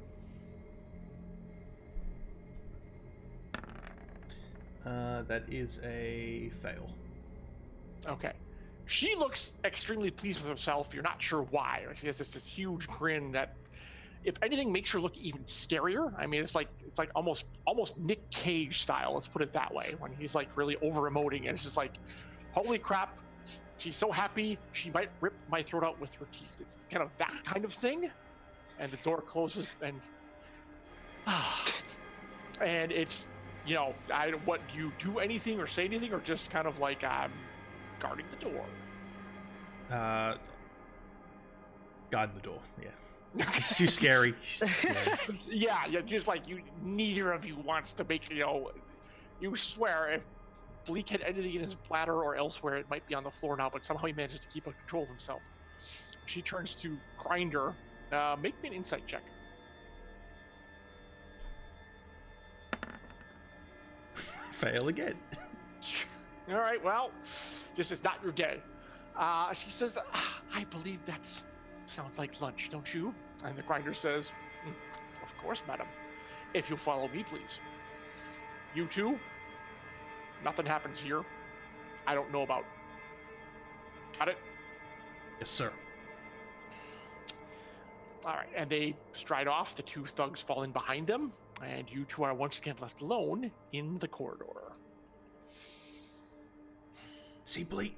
See? See, oh shit, see, what's that all about, man? Jesus, God. I mean, whatever the Adriel term for Jesus is, we don't really have gods here, so he's like, by the Azure, that woman is the scariest person I've ever fucking seen. She makes me think like I'm 2 years old and she's about to throw me off a cliff. God. Well, I guess regarding the door, he kind of like clutches. He's got like a club, like a, not even a spike club, just a regular club. He's like made out of a piece of driftwood or some sort of scrap piece of wood. He puts on his shoulder like, man, that guy in there is screwed. Hey, listen, now's a good time to have that break while they're gone. They won't be back for a while. So, yeah, if they're going to lunch, they're probably not going to be back for a bit. And I gotta go to the bathroom, man. Just go. I'll cover. You gotta cover. Don't worry, I got it. All right. There's doors at each end of the hallway. He goes down the opposite end of the hall. And obviously his point about the bathroom was serious, because he's kind of like holding his legs together as he heads down there. So, and then door opens, door closes, and you're alone in the hallway. All right.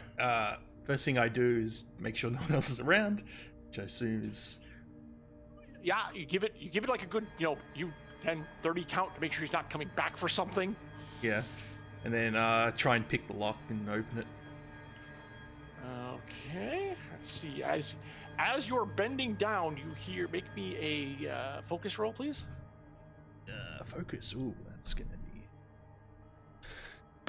Yep, pass with a 3. You actually hear the door Bleak came out of actually start to open again as you're bending down about to insert the tool. So Yeah. So What do you I turn back up and stand up again and like in the position to see what's. okay, you barely make it as he actually does scurry back and sets his club down like, I don't need this at the bathroom.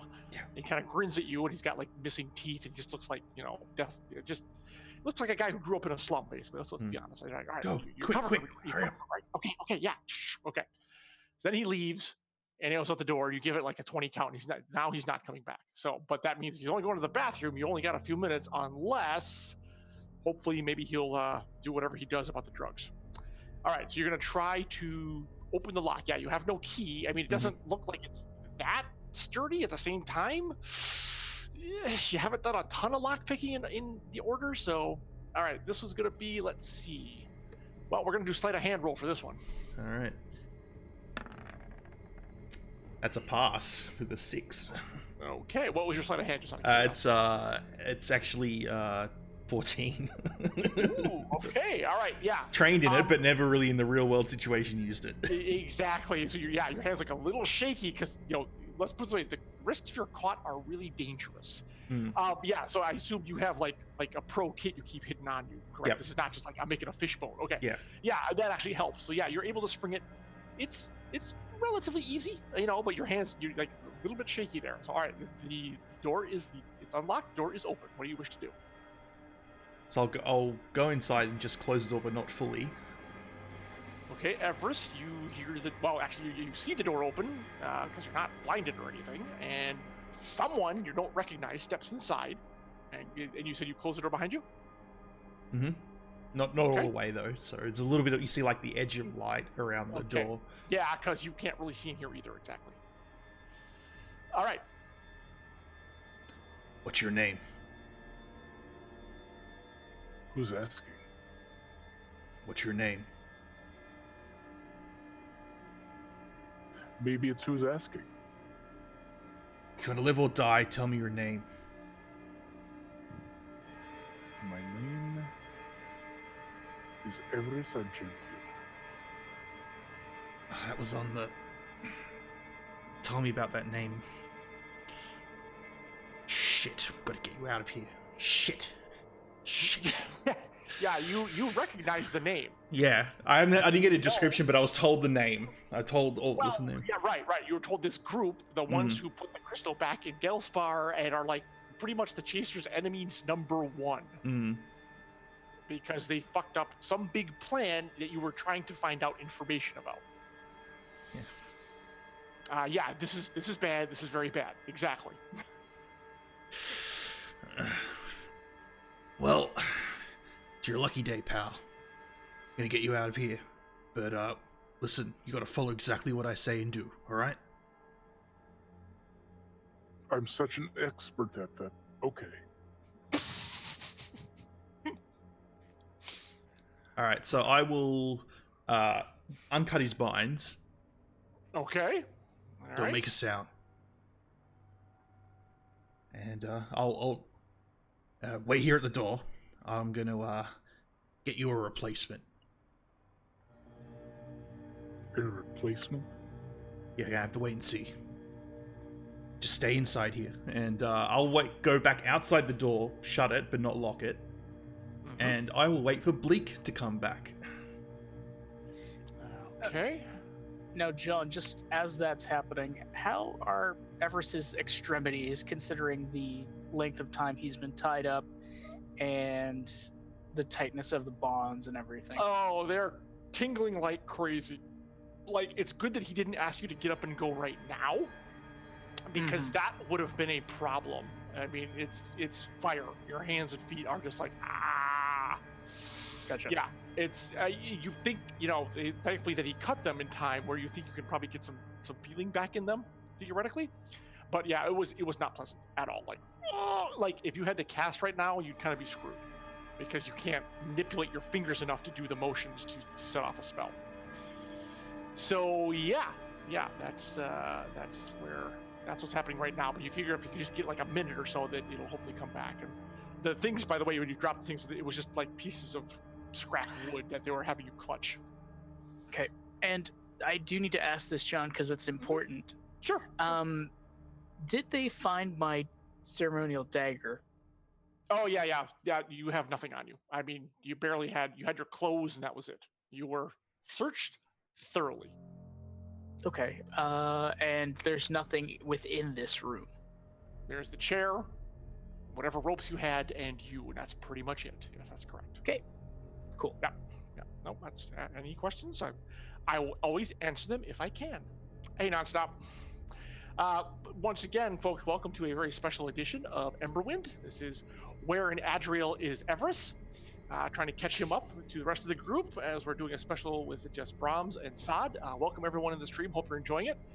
The group is in, we have a new character, and Evras is it's in a tight spot, but it's not quite impossible yet. So we'll see if they are managed to get out of here and go from there. Let's see. So you were waiting for Bleak to come back, you said, right? Mm-hmm. Mm-hmm. Okay, and yeah, pretty much, literally, you barely got the door closed when the door to the end of the hallway opened up again, and he scurries over. And he's looking better, partly maybe because you think probably he went to the bathroom, but also partly because you think he's now took whatever he's on. He took some while he was gone because his eyes are bright, pupils dilated. He's a little flushed. He's kind of breathing fast, but he doesn't notice it. So yeah, it's all good now. Thanks. Yeah, hey, back. Man, thanks. Good. All right, nothing's happened. Though he did speak something. You should hear what he's saying. He's like mumbling or something. You should put your ear to the door. Have a listen. It's really weird.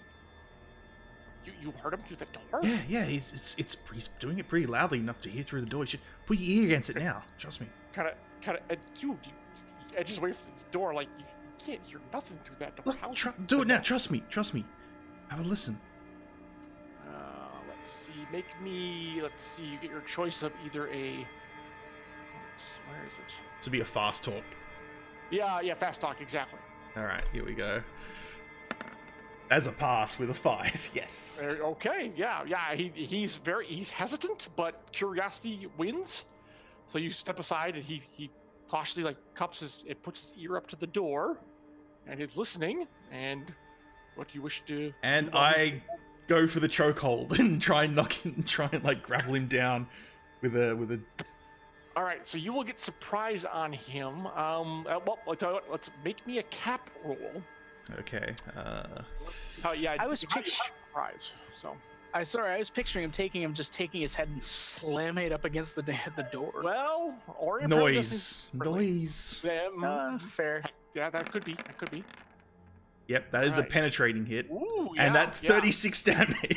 So if you want to. Wow. Wait. Okay. That's with the sword. You're not using your sword. You're not killing him. I know. I know you're not doing but that. if you want me to do like an unarmed thing, like assuming it's like a. But what if you hit him with the flat of the blade on his head, really hard? He said he was grappling, so we're grappling. Yeah. Let's see. I think we're gonna do straight damage. Is going to be. Let's see. We're going to do. And you said what were your offensive and defensive? Where you had vicious and what else? There was vicious. That's the only one that changes the damage. It was tough and vicious. Yeah. Yeah. Let's do. Roll me 3d6 damage. You're trying pretty much for a choke. Would it be plus my tier volume? Right? I guess I don't know. Yeah. So it'd be so 3, another 3. So that's 8 and 7, 15. Okay. All right. Okay, and you're just trying to put him in like a sleeper hold, basically. Yeah. So he can't. Okay. He can't yell as well. So right. He's being choked out. Okay. So yeah, you get the hold on him, which takes him by surprise. It's true. But you haven't done enough to put him out yet, unfortunately. Mm-hmm. So, what we have now is let's move to initiative.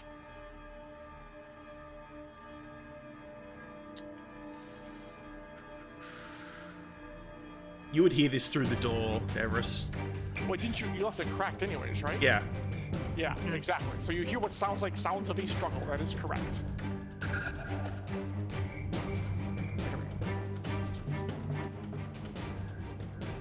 All right, so Oren, as you one who has initiative, you're going first again. So what do you wish to do? All right, so I will once again try and choke him out. So I'll do a basic melee. Yeah. Continue the choke. You have the holds. Just roll the 3d6 plus 3. Okay. Yeah. Yeah, because you got it on him. He's got to try to. Oh, that's some of your- 66 technically. So my. Well, I can't give you that much. That's, you had the surprise action. All right, 6, 5, and 3. So that's 11, 14. Good God, man. All right. Okay. All right. Okay, so there's that. That's one Now- slow. If you want me to do it again, I can do it again. Or if the grappling would probably be a slow action as well, keeping him held. Yeah, well, let's do another slow action on that one. Okay.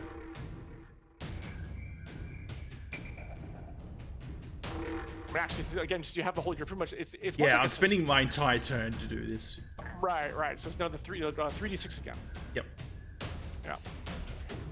Can't just go too crazy on this. All right. So did you? I'm sorry. Did you roll yet? Oh. Actually, no. We can just take. Let's take the other 3, which is 4, 6. Good God, man. Yeah. 4, 6. Yeah. Damn, Yeah, really good pretty damage. much, he's out like a light. That's funny. Whole turn, he's done. It's just pretty much. All right, so yeah, he's unconscious. Well, that was quick. Okay. Guess we'll stop that battle damage. All right, fine. No, it's There we go. All right. All right. So you have this unconscious chaser in front of you. All right, so I kind of like push the door open and drag him inside. Okay. Evras, you're just about recovered from the. You're still pins and needlesy, but you think you can move and defend yourself and take care of yourself relatively easy, hopefully. All right. We'll see. So you heard sounds of a scuffle and a grunt, and then this guy who said, "Come with me if you want to live," basically drags this limp body inside. And what happens next? You hear, sorry, Bleak. Orders are orders, and I want to check his Bleak's body, his clothes. Can they fit on Evras? Well, yeah, they're pretty much. I mean, sure they can. They're scraps are scraps. He's scrawnier than Everest is, but it'll be a little tight. But yeah, you could probably get away with it. Listen, your attire is a bit weird, but you need to switch into this guy's outfit.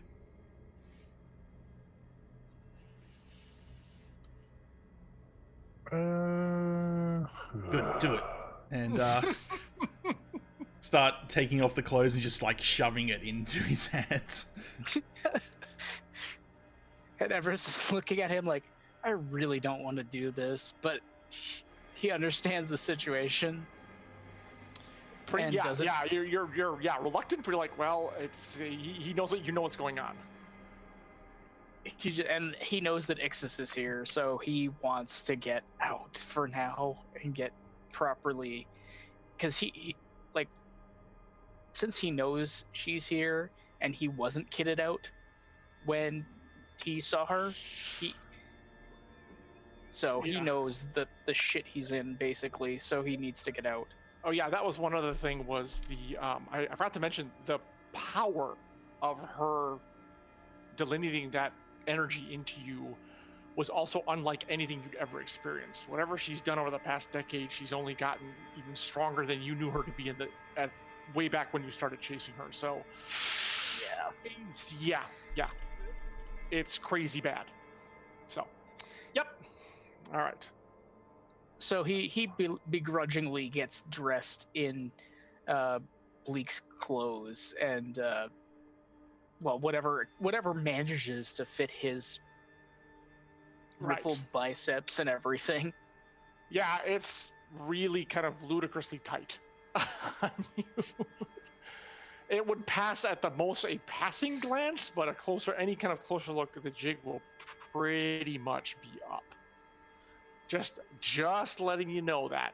But this is what you got to work with. So, Right. Let's see. All right. Okay, so the swap takes place once you've switched them, and he's wearing Bleak's clothes, and Bleak is wearing Everest's clothes. What comes next? All right. So I tie him up, tie Bleak up onto the chair, and I'll knock him down like at the end of the room, facing away, so it takes a little bit longer for them to figure out that it's not Everest.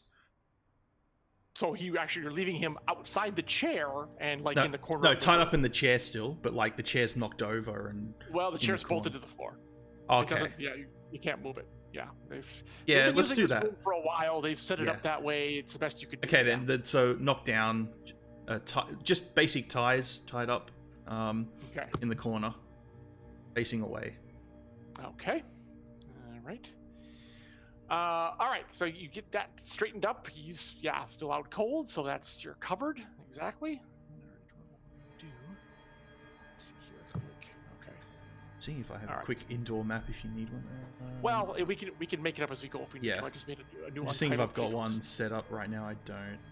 That's all right. That's right. Don't worry about it. Hopefully, you won't be here very long. Hopefully. I've only got the Thornwall Okay. stuff. Yeah.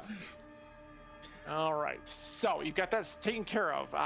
Evras is looking like, well, an overgrown child dressed up in his smaller father's scraps and cast-offs. But you hope it'll be enough to get you through for now. All right. So what are you doing next? All right. So we're gonna take this slowly, carefully. If we get caught, we're dead. Pretty simple. Just do what I say. Like I said, I'm an expert in doing that. All right.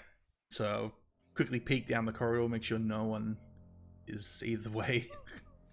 Yeah. So far, so good. The corridor's still empty. All right. So we head towards one of the alternate exits that are used that aren't as populated as the others. All right. So you got two choices. One is the door that Ixis and the Grinder left out of. The other one is the door that Bleak went out of. I would probably know the one that Bleak went out of would probably be. That would be the other one leads deeper into the compound. The one that Bleak came out of is closer to the outside for Yeah. sure. So we'll head that way. All right. Okay. And we'll do quietly. So I have to do stealth checks probably for that. That is correct for both of you. Evras, your roll will be at a +1, just because you still don't quite have all the feeling back in your limbs, but it's not too bad. Okay.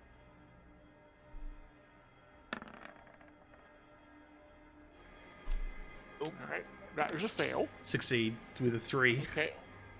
Well, Orin's doing pretty well. Everest not quite so much, and it is because the circulation in his hands and feet, and he's just not, not quite as. And he did get the crap beat out of him. I mean, the guy went to fall and it had to come back, so Yeah. he's doing okay, but not terrific. Let's put it that way. And he's but an he tried to do expert. the best he can. Yeah. Exactly. So he tried to do the best he can, and so you come out the door, and this leads to. Not quite, where you are. It's kind of a tack room and wagons, kind of like a garage or like a stable, and to hold wagons and things. But you're not quite out of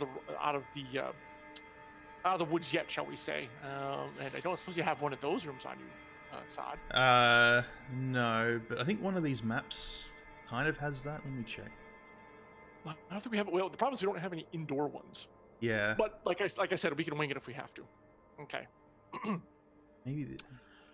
All right. See if we And have one. let's see, in there. I think we're just gonna. Let's move Checking everyone the over city to maps white. that I've set up. See if they have it. Yeah. Not really. Yeah, I'll have to do. Oh, you know what? I had at one time. I think I got. Actually, wait. I think I might have something that might work for this. Hold on. I had that bar room or that purple room. I can actually use this in Ursat's one real quick. Just Oh yeah. hang on a second, folks. I'm gonna see if that could work because it's a square room with columns. That's close enough for me. I don't need anything special. I just wanted something with give some diagrams. Just want to check my maps. Where is it? No. And of course, it doesn't seem like I have it in here. Well, actually, let's go to my library. I've got a tunnel. I've got the Thornwall Inn from when we were going to think of doing the Thornwall stuff. You said you have a tunnel? That's interesting. Yeah. Okay, I Gonna use do that. not- Marketplace. Here we go. We're gonna do just a Seeing few the seconds insides of of my old maps and stuff I've got, guys. camp. Oh, wait. Nobles and guards. Dungeon tiles. Hey, wait a minute. Maybe this is it. Oh God, no. Jeez. Oh wait. Probably search wait, for a wait, public wait. one. You know what? We're just gonna grab this. Boop. That did not do what I wanted to do. All right, I gotta upload this. It's a 1 square map. How do I just move it up to the map section? Hold on, let me Yeah, so you just click and drag it onto the map, and I'll resize it and all that. Oh, okay. Let's just, for now, let's just do this one. There it is. Can you make that bigger? All right, done. Where is tons? No, there's tons. It's not what I need. I'm gonna look up one more thing real quick. Nope, this is all critters. All right, that'll do. It's a little, disco-y, but we'll be fine. It'll be fine. It's all fine. It's Just all turn off the. I'm just picturing Evras now, like, yeah. After you said disco-y, I'm just picturing like disco dance. Yeah, nope. There you go. This is- There you go. Exactly. Just Groovy. Okay. maybe just bring All the right. Well, tokens it's a over. room. It's close enough. That's what I need. It's all good. Okay. All right. There we go. Yeah. There. Okay. Yeah. So let's say you came out of. Actually, put yourselves right here, right there, like that. Okay. And Oren, move yourself over there as well. Okay. Yeah, guys. The Roll20 map is if you're doing it in layers, it's not up on the Roll20. Oh, I'm gonna move you. Sorry. There we go. Yeah. Sorry. Yep. Let's move that over there. There we go. Okay, that's a Thank bit you. better. That makes Yeah. more sense now. Might be a bit confusing. So yes, this is like I said, this looks like some sort of, it's a tack room. You haven't really seen them with animals or what, but they have. It's filled with carts, and apparently, since we don't really have horses, they're pulled by people to move things. So that's where we are right now. So there's So several. like rickshaw. Yeah, kind of. Well, there's bigger ones too, and apparently they, apparently to move things, they might maybe put 4 or 6 people in a harness and move them, which is like, oh, that's kind of creepy. So you're not really sure how this is supposed to work, but yeah. And so let's see here. Oh yeah, okay. All right. And yeah, you're kind of at the back of the room, and there's what looks like, this looks like feed piles, or not feed piles, but it's more storage. There are boxes here, things that are like, this is like I said, a way station to move things in and out again. So I assume you want to try to sneak out if you can. Yeah. And so But you hear definite sounds of movement and voices talking beyond this wall. This wall actually does exist, but you can definitely hear sounds of talking and people like orders given and such like that. So what do you wish to do? There is no other way out except at the bottom of the room. I'll say, all right. There's a lot of people around here, so you just got to be careful. If anyone tries to talk to you, just pretend like you're on the fairy dust, if you know what I mean. You have no idea what he's talking about. Well, actually, make me a knowledge roll, Evras.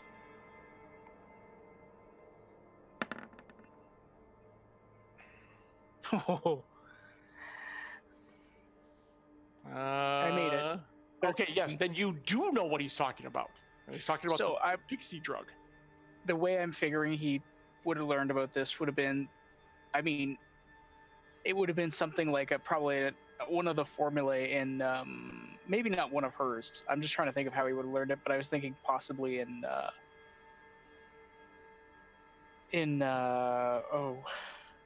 Savoy's library, but I wasn't sure. Like, the thing is, how would they have they wouldn't know that. That's not something they would.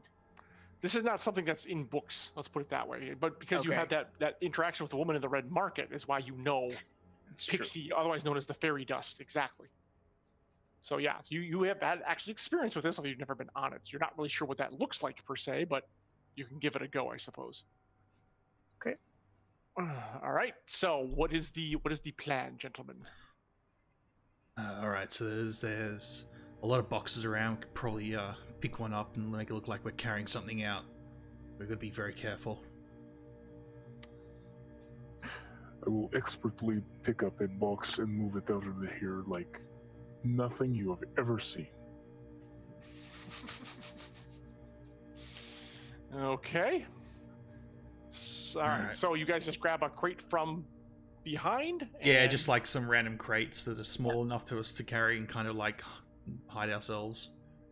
Okay, like, yeah, you put it over to block it and then you start. So, all right. So which route are you taking to leave? We're just going to pick one and go left.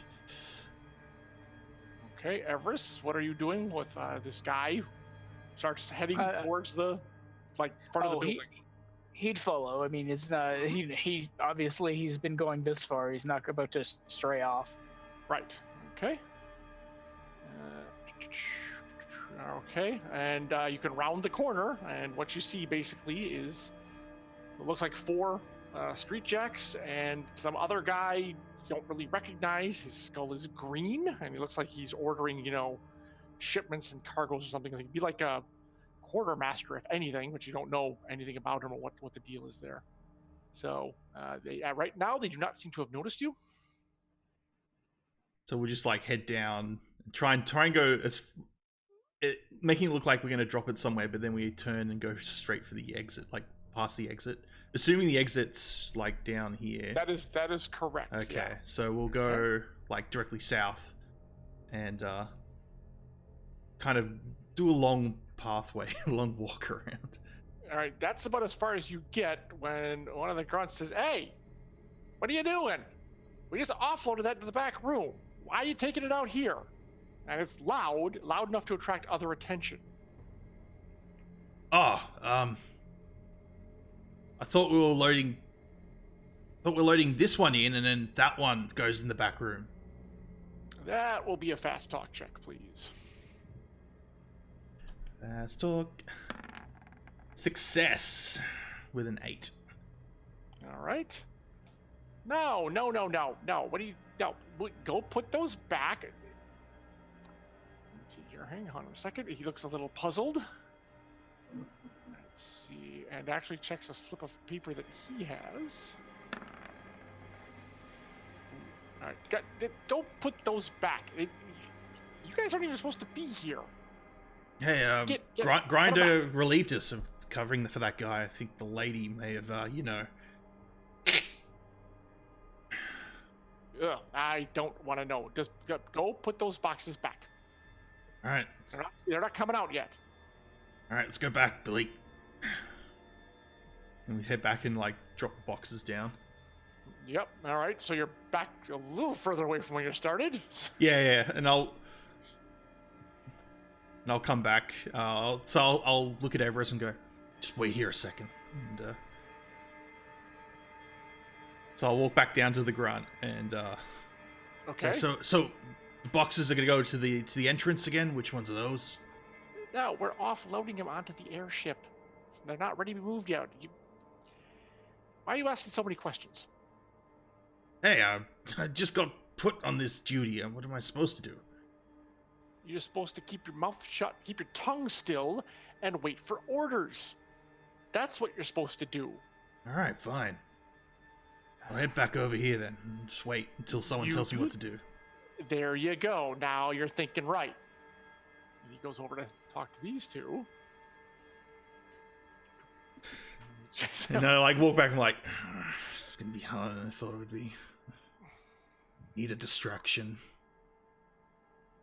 Do you have any ideas? I'm an expert at distractions. Is there anything you aren't an expert at? Talking to women.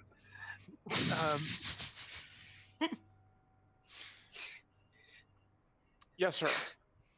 Now, here's a question, John. Yeah. So, is there anything, like, obviously we're in a tack room. Well, I should say, I mischaracterized that. It's more like a storage room. Okay, so yeah. Put you in the right mindset. Here's a question. In the other section, like the front section, like where they're located, like when you say here or anywhere in that area. Yeah. Is there anything flammable? Well, there's tons of boxes. Those are pretty flammable. Okay. There's boxes. There's bales of cloth. These guys seem to have a pretty solid smuggling operation running out of this house. Okay, so if Evras were to say move to this corner and say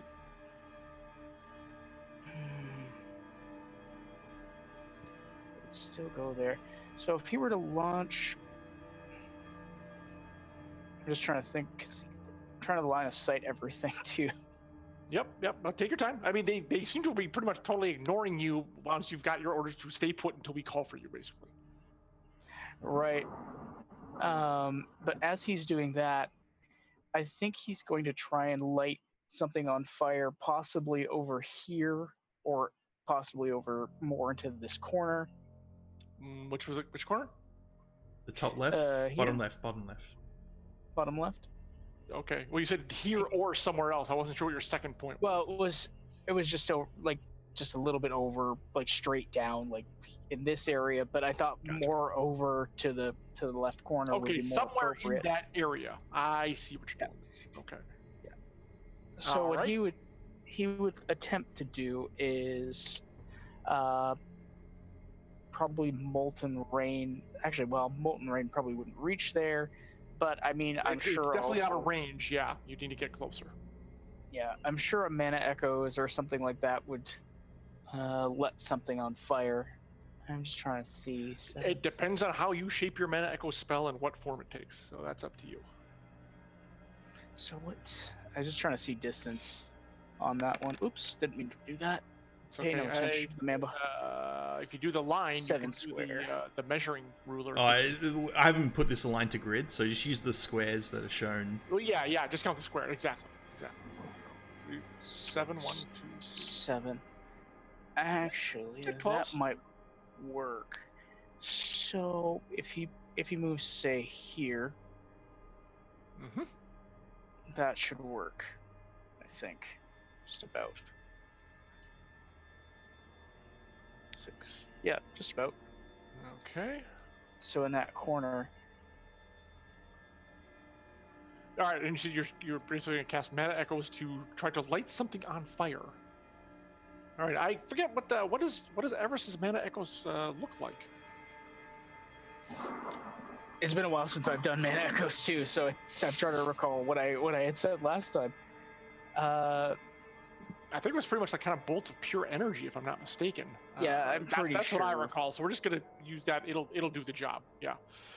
Yes, it's a stationary target. Okay, I'm gonna have you make a cap roll just in case you were to happen to roll a 20. Okay.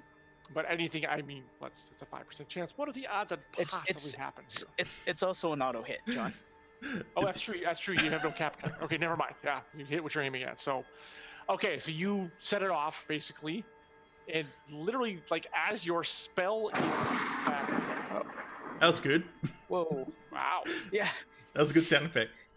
Yeah, no kidding. That's the storm, guys. Just so all the viewers know, Wow. that's the storm that's hitting my area right now. Okay. And it literally knocked my entire computer. I thought I lost power. I knocked my computer screen off completely, but I could still hear everything John was saying. So. Jeez. You set the spell off, and as it hits and ignites a bale of what looks like textiles or cloth, the door behind you bursts. Oh no! What? The meeting has ended. Uh-oh. Hold on. Rip. I apologize, guys. We've just had a Zoom error. Give me a moment. Maybe John's internet cut out. That'd be hilarious. Okay, gotta go on Discord for a sec.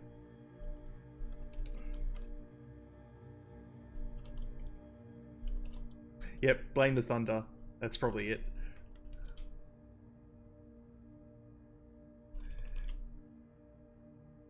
Let's put the, maybe we should put the technical errors screen up in intermission. Let's call it intermission then, how about that? We're back in a moment, sorry guys, this is just random things happening.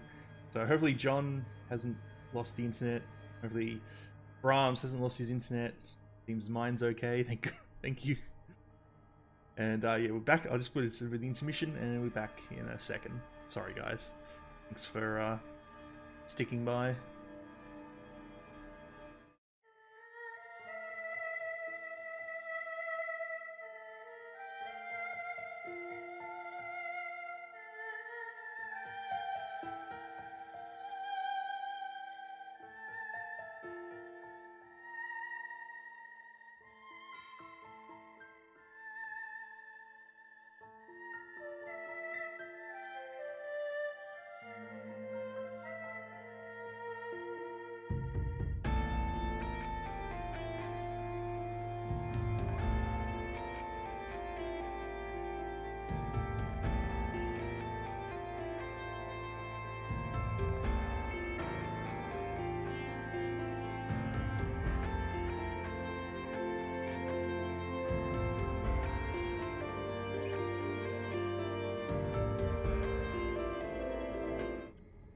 we're back.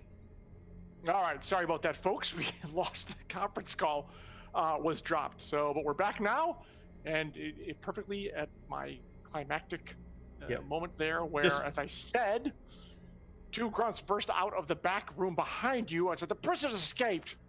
Lock the place down." And your spell goes off, and fire starts licking up in the corner of these collection of boxes and bales and crates and such.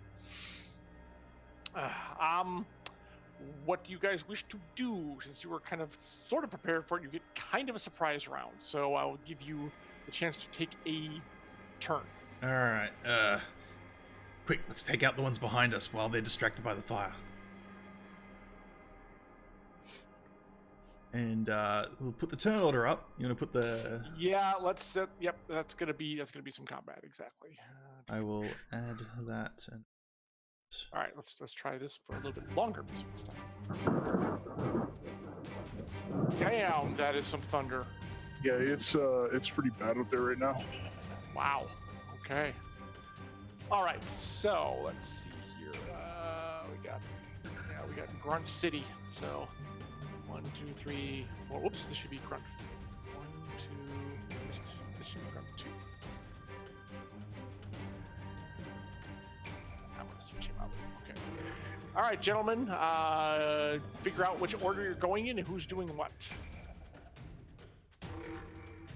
Okay. So... I would like to go first. Sure. If by happenstance, John, I die, like not Everest dies, but if I die because of the storm, please someone Jaeger me. Oh yeah. No worries. This is not something I was expecting, and I just realized my voice comms are on. Awesome. Perfect. Committing to the role. Okay, so all right, Oren, you're up. What are you doing? All right. First thing I do is pull out my crossbow and take a shot at one of the grunts. Grunt 4. Okay, that's a cap check, please.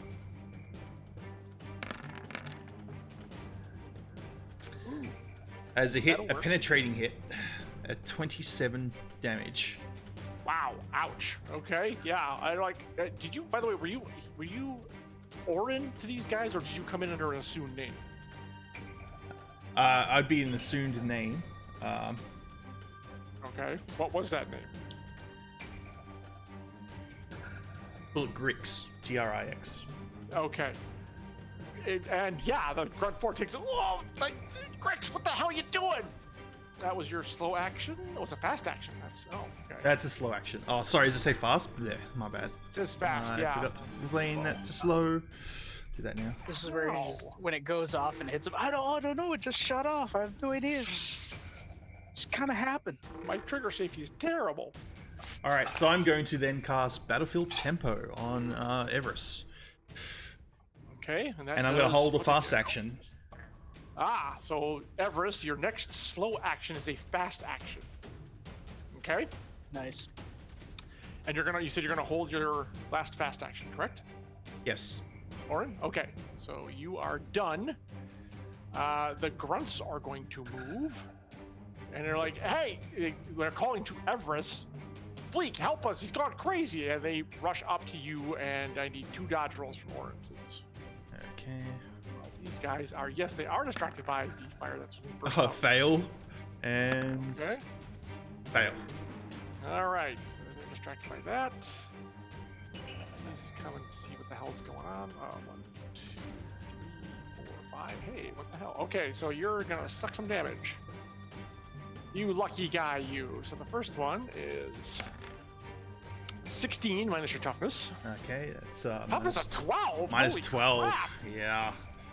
So Damn. that's only 4 damage. Yep, and then 18, which is only 6 damage. Crikey. All right. Well, I did say, yeah. Okay.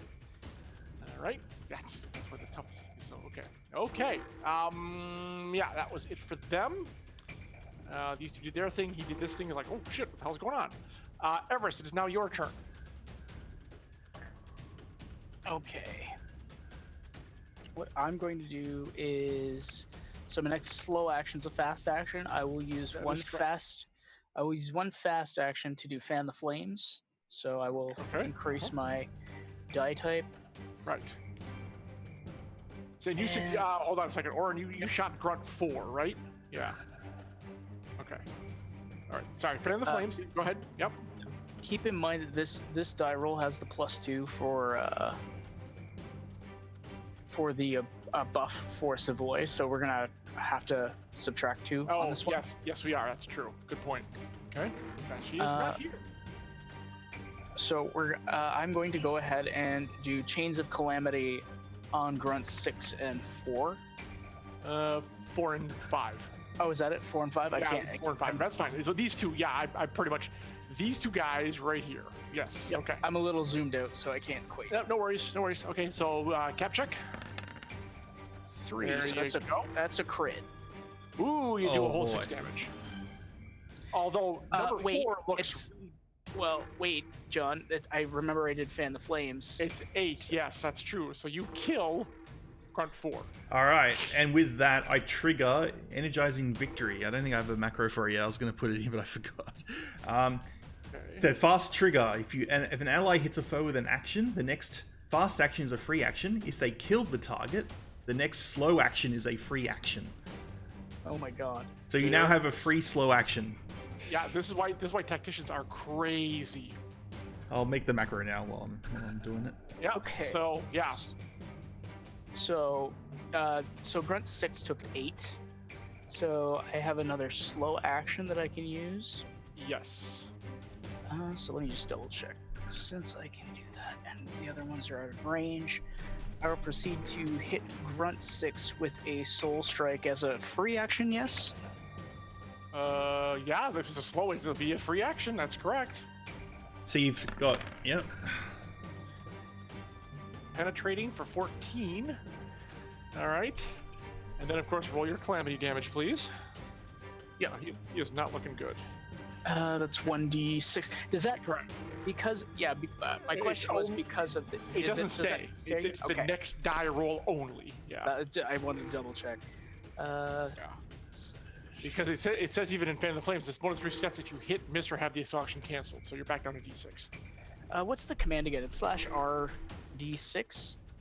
I don't know, Sod. What is the command? I can't remember. / roll 1d6. Is that what we're doing that? 1d. Yeah, 1d6. Yeah, that's what I wanted to double check. Oops. I really should make one of those. Just as that. Oh yeah, that's such power there. Yeah, you ruffled his hair. So good job. Nice job. Okay. All right. Well, Okay. point to point. So I've used one fast, and so 2 fasts technically. That's correct. That is correct. Yep. So you have a fast or 2 slows left. So I will proceed a faster one, 2 faster ones. So yeah, let's just say okay. I will proceed to use a soul strike, I believe. I just want to double check it. Soul strike is slow. Yep. I'll use a soul strike.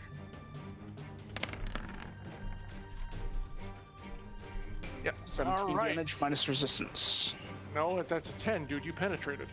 Oh, no, penetration's 9. Oh, your penetration's 9. You just missed it. Okay. All right. 17. Well, luckily that's still enough to kill him. So that drops him too. Cool. Okay. Yep. Oh. All right. That was Evras. Let's see here.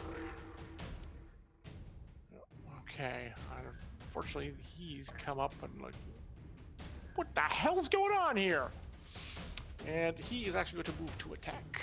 And that's not going to be good for you guys. Let's see. Here he is. Okay.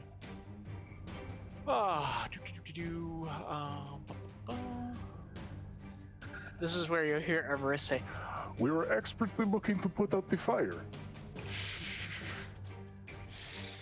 All right. Oof. Okay. Damn. Okay. Oh, he starts that way. Well, that's interesting. You know what I'm gonna do? I'm gonna make this nice and random. Okay. All right. Well, that's nobody right now because you killed him. Okay. Okay, that'll work. Okay, he moves, and it's gonna be that. All right. So what I need you to both do is make a dodge check for me, please. All right. Is he so he's using an action, yeah? He's hurling something at both of you. Okay. Okay. In that case, hold on. I'm going to trigger a one of my tide turners. Do you, is it a free one? It's a fast action because my. I thought you didn't have any fast actions left. So I have an ability called Insightful Leader. Sorry, not Insightful Leader. Oh wait, no, sorry, my bad. I was thinking of something else. Okay. I thought I had a free trigger thing, but maybe I don't. Oh yeah, I do because of my my dynamic. Because I am dynamic, I get my first trigger is free, which was the sorry, show me the movement that gave Evras the extra fast, energizing fast, victory fast? is a free, so it means I still have a fast action left. So I'm going to react to that with. Okay. So and what are you doing? So I'm going to react that if a foe uses an action, Bolt of Inspiration, fast speed, target one foe within 7 squares. If the foe uses an action, cancel that foe's turn, and you take an additional turn. So I just take another turn right now. Wow! All right, so mark off that tide turner. Yep. So I've got on your sheet. So it's now got 2 tide turners left. Okay, and you're taking another turn. So what do you wish to do? So the first thing I'm going to do.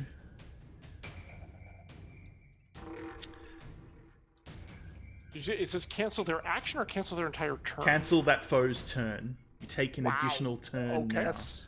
That's hardcore. It's disgusting. It's That disgusting. is a tide turner. It is a really good tide turn. Like you cancel a boss's turn with it. Yeah.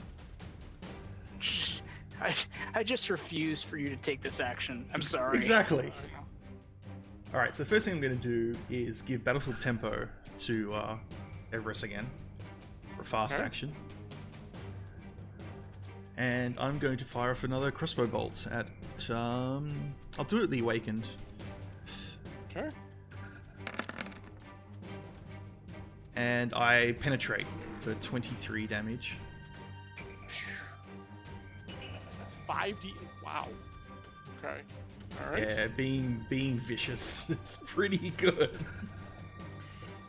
Does vicious count for ranged attacks? Yes, too? it's all attacks. It's all attacks. All attacks. Damn. Okay. All right. Yeah, he's not feeling. All so damage good. dealing dice deal an extra 2.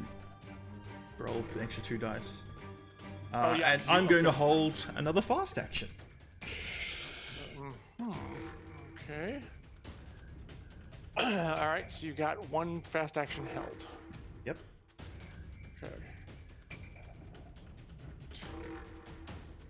Okay.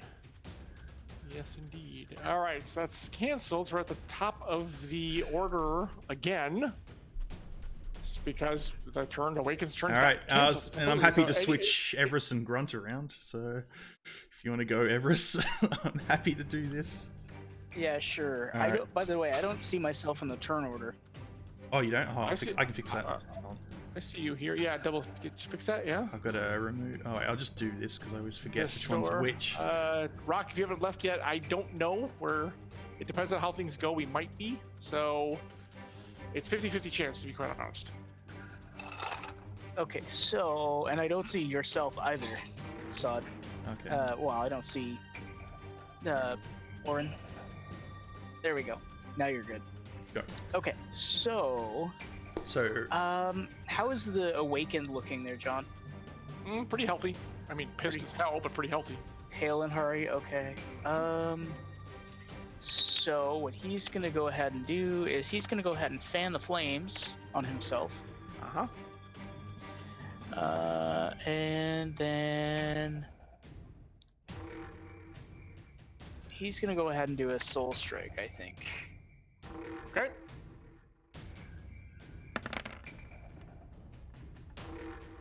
So that's a penetrating one. Yep, that's 11. And he gets to roll an extra D8. Sorry, D12. Oh, you did roll 3D12. Huh? Yep. Yeah.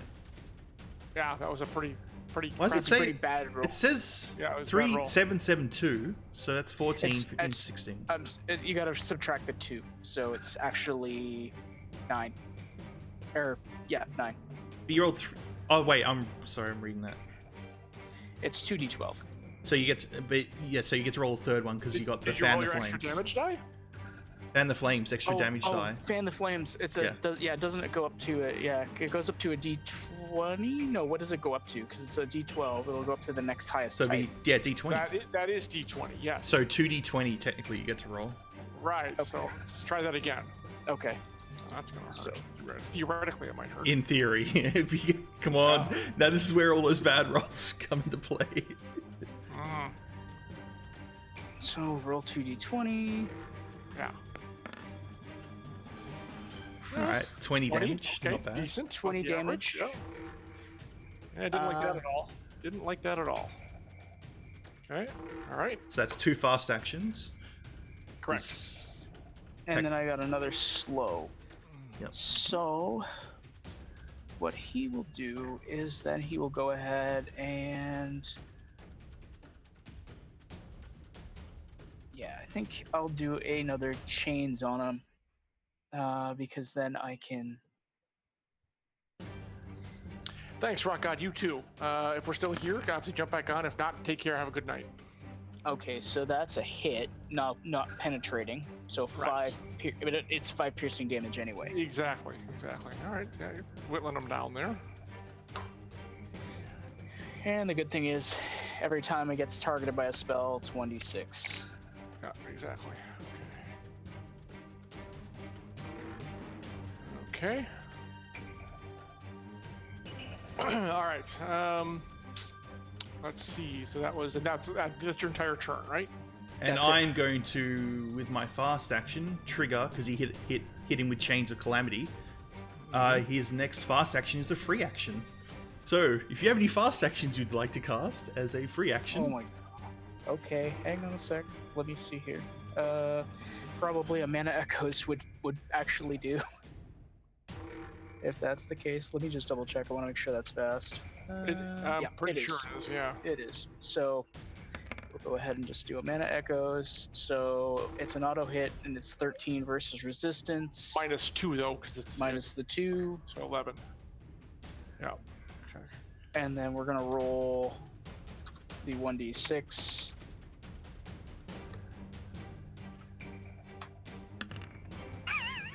Seriously. At least damage is damage, so. Well, that's true. Okay. All right. Okay. All right. Let's see here. That was Evras. Okay. So. Okay. Boopity boop.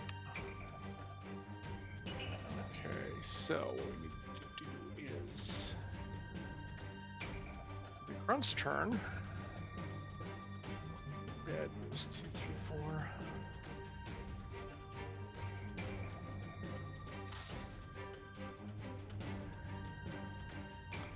Three more charge out of here.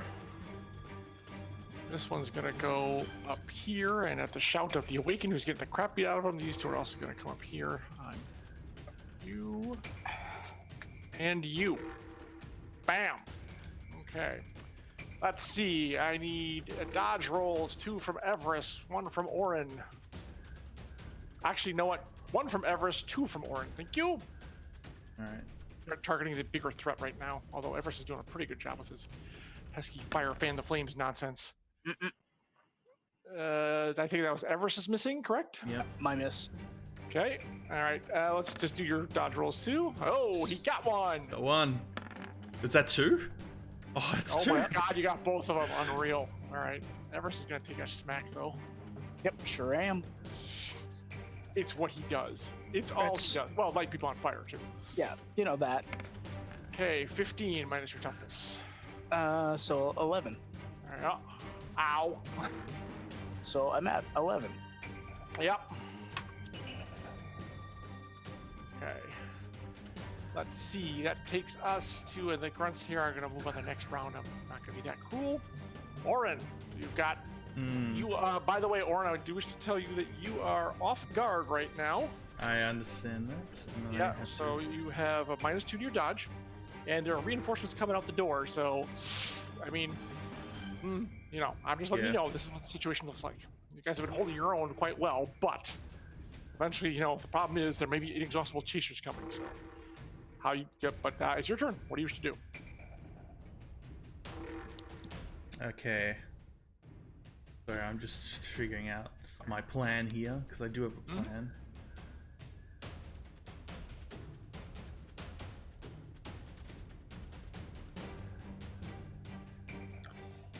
Okay.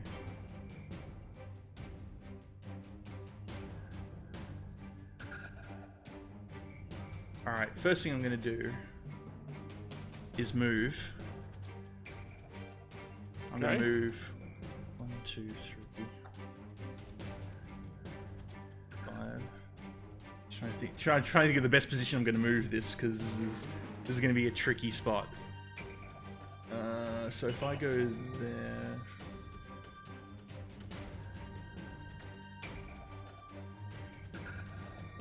Alright, 1, 2, 3.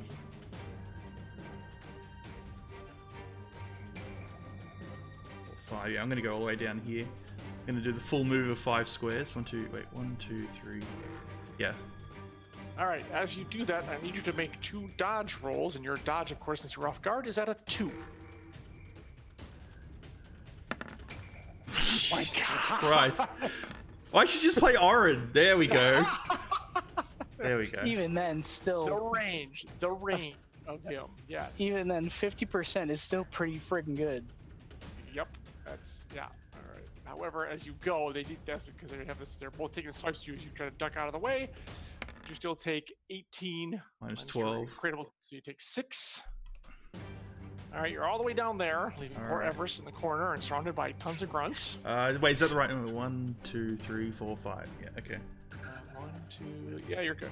Yeah, 1, 2, 3, 4. Yep. You're fine. Okay. That was your move action. You took a little bit of a clobber there. Yeah. I'm just doing my second movie because there's a lot. I have so many abilities that I'm learning for the first time. So I will do. I'll just do a crossbow bolt at the awakened one. All right.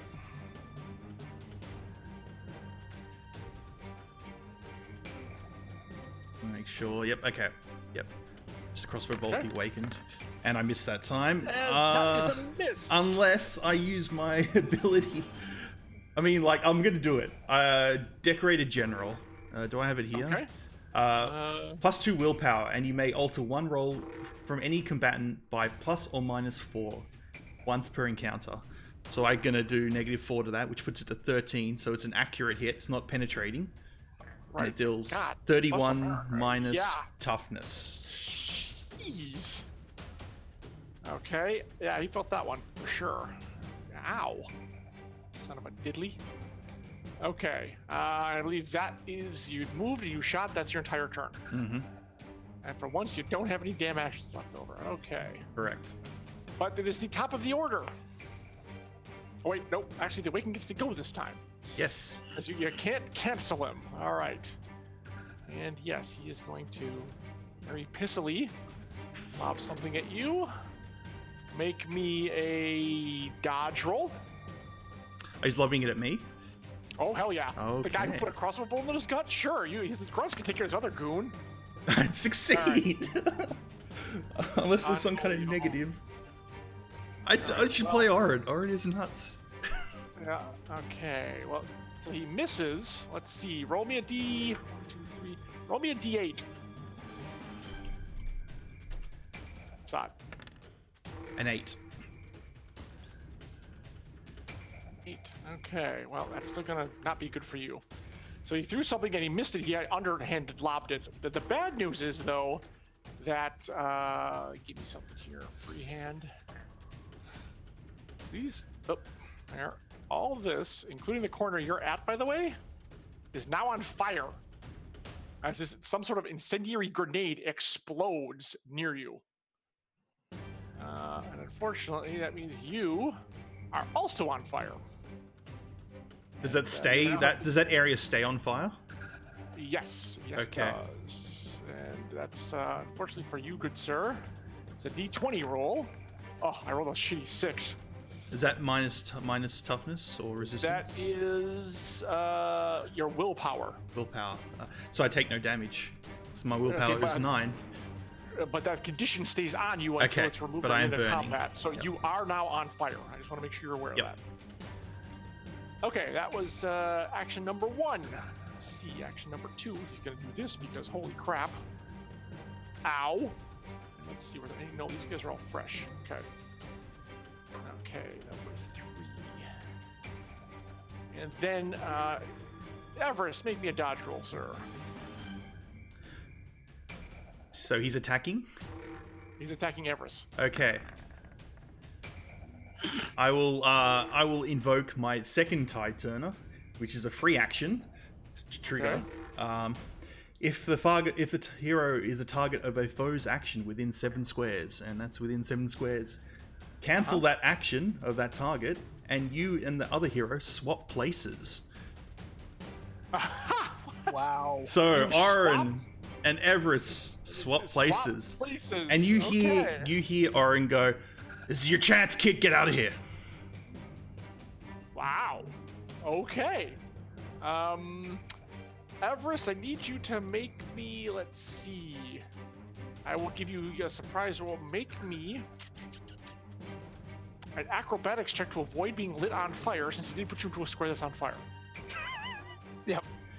That's why this is tricky. This is That's wrong one. That's a wrong one. It's a defense roll. All right. You said acrobatics, right? I did say acrobatics. Yes. Okay. Yeah, you are able to get out and beat the flames off of your Grease. your scrap leather before it lights you on fire. Okay. Let's put you over there really quick. Let's move yourself 1 square over. Like right here. For some reason I still have regular. How do I turn this off? Come on, turn off. Why is this the line thing is not turning off? Oh wait, arrow. There we go. I got it. Okay. All right. So yeah, that's it. He's now got red eye. Okay. He's not gonna move at this point. That's on fire. And he is done. So it is now the top of the order yet again. and I'm happy to leave it like this. Yeah, I'm going to leave it like this for now, because that way I can possibly get the hell out of here. Yes, Everest. No one's around you. No one's moved yet. You can leave. Yes, you could leave very easily. The door's open. So, what do you wish to do? He's proceeding to get ready to run, but before he does, you hear him yell out to Oren. Now it's your turn to expertly kill these bastards, and then I'll buy you a drink. Sure, if we see each other again, just get out of here. And at that, he bolts. All right, so Everest is leaving the scene, which he can do. Yes, so he's out of there. All right. Oren, I will kindly give you the. Well, actually, no, I can't. The grunts actually get to go next, so Yeah. I have to be even about it. Mhm. All right. 1, 2. Actually, that shit. What is it's a slow action to move, yes, John? Correct. Depending on which. 1 to 5 squares. Yes, it's 1 to 5 slash. squares. Yeah. Damn, I could have fired something off for you to do something I first. thought you would, you big chicken, but you're out the door now. It's too late now. So. Brave bear, Sir Everest. All right, well, that's gonna be 4 dodge rolls, buddy. They just fall on you like a horde of chasers, yeah. One. Is he a god? No. No. Well, okay, 50-50. All right. Jesus, 2. No. Okay. All right, that No. was it. That was it. Yeah, I'm just gonna do a couple because I feel like I'm gonna get swarmed. So. Well, you are, but that was pretty. Dude, From that the was pretty- awakening. 2 out of 4. Seriously? That's still pretty solid. Yeah. This is yeah. nuts. Okay. Well, tacticians are OP. I've seen them played in this game a couple times, and they're Well, ridiculous. he's about to not get OP. He's about to get piled on. So. Well, it's the situation is not ideal. Right, so first one is 12, which I don't think you Which, take any nope, damage from that. no damage. And 18. So that's another 6. Well, it really depends on what he wants to do here. So, all right, Orin, it is your turn. All right. I think if I can get away, that's the thing. Oh yes, I've got it. Okay. What maneuver did you take, by the way? I took tumble. Ah, well. That's why I'm like, yes, this could work. This, in theory, this could work. I'm going to try it. This is going to be... Okay. All right, so... Trying to see. I'm just trying to make sure that this is correct. Yes, okay. So, tumble for a slow action. Let's move 3 squares through adjacent targets. Yep, and you can move through enemies, so that's correct. 1, 2, 3. That's a slow action, so I have a slow action left. Now Right. I'm going to use draw the line. Foes cannot move through target square and all adjacent squares until the start of your next turn. So I'm going to target right here. So these squares cannot be moved through Wow. until the start of my next turn. All right, yes, you are correct, sir. And I'm going to hold a fast action. Jesus. That's impressive. Yeah, that is impressive. Okay. The Awakened is not going to take that lightly. Oh, I got however. to take the fire damage as well. Don't forget. Get a roll for that. Yes, you do. So that's 1d20 D20, baby. Yeah. minus my willpower. Yes. Which is still, you take no damage so Take far. no damage. Yeah. So how's... What? I was gonna ask how he's looking because I can't see a health total. Oh, He's actually looking okay. would you like to because see it? his I can let you show. scores I are can so- show it to you. Yeah, his scores are so There you go. crazy high. Okay, yeah. last, that's you, actually... last you saw him Ow. waving you off was he was on fire. By the way. It's fine. You got this. It is the end of the month.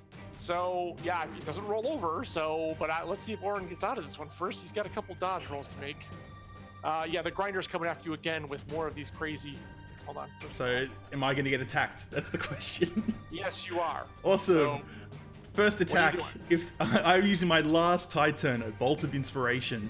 If a foe uses an action, cancel that foe's turn, and you take an additional turn now. So Wow. You're actually going to get out of here. That's actually crazy. going to get out of here. Yeah. So now it's... But you did burn all your tide turners. to be Yes, fair. that's literally all my tide turns, all 3 of them.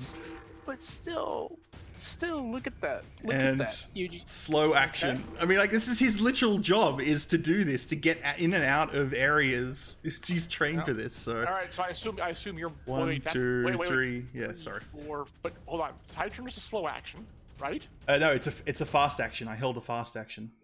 Okay, so you have a fast and a slow left, which means you can't quite get No, outside. I held this as a trigger for when I got attacked by the when the awakened Okay. one used an action, so it I cancels his turn, turn. Yeah. Yep. now he gets a whole fresh turn. So I get a whole fresh with turn. 2 moves. Yep, he Yep. actually gets outside. And I got to take the fire damage first, just to see. Who knows? I could That's still. true. It is your turn again. You Alright. take 30 points of I fire could just damage, that's- literally, You take, I one think, fire. Like 2 points. Yep. If you turn into a drummer from Spinal Tap, I'm gonna be pissed. And 1, so 1, 2, 3, 4, 5, and then I'm out. All right. Jesus. Okay. Oh my Just because you're out doesn't mean you're free. Let's move to the street. Yep. No, but even still, that's regardless of that, that's impressive. It's still pretty crazy. Yeah, exactly. Okay. All right. You guys find yourselves right here. See where I've dotted? All right, I got to move you over. City 6 again, I assume. There we go. That's better. Yep. Okay. where Zach, are you got him? Yep. Moved them across, so we should be there. Yeah. Actually, move you up all the way over here. Can you shift and hold left mouse? I got it. Yoink. Oh, wait. Where'd you go? You Oh, just wait. disappeared. Sorry. Just ping. Ping where? Right here. All right. Got it. Okay. So this is, of course, this is a different part of town. It's not the same actions. But you still need to get the hell out of here is the thing. So, and yes, the smoking, this is very apt because the place is on fire. So, you have 1 round to do something in, and what do you wish to do? Well, I take fire damage for starters, and did a roll for that. Well, you've been shrugging it off so far, for crying out loud. 16. Oh, there Jesus. we go. See, yeah. So 16 Yes, minus that's, 9. Yeah. Do you guys have any condition removal things? No. I do not. Oh, well, that might be a little bit of a problem then. But Orin's pretty tough. You might be able to. The key is to get off this map. If you can get off to one of the street areas, by the street signs, and get off the map somewhere, then you will successfully escape the chasers. But it's not going to be necessarily easy for you. All right. So yes, you took that damage. Ow. Yeah, you are on fire. Evras avoided it. So now you move action. What do you wish to do? So you're ahead of me, Everest. I'd say you're like probably a few squares ahead. Yeah. Put him 5 squares ahead, exactly. And then you see Orin coming out on fire, just running for his life. 3, 6, 7, 8. Okay. 5. Okay.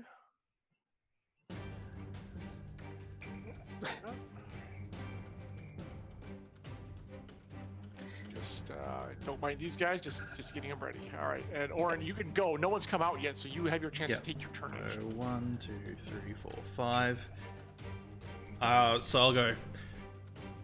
Take the first left, and then follow that. No, sorry, first right, then the first left, and follow it all the way to the out of town. That'll take you straight to the lift. I gotta distract these guys.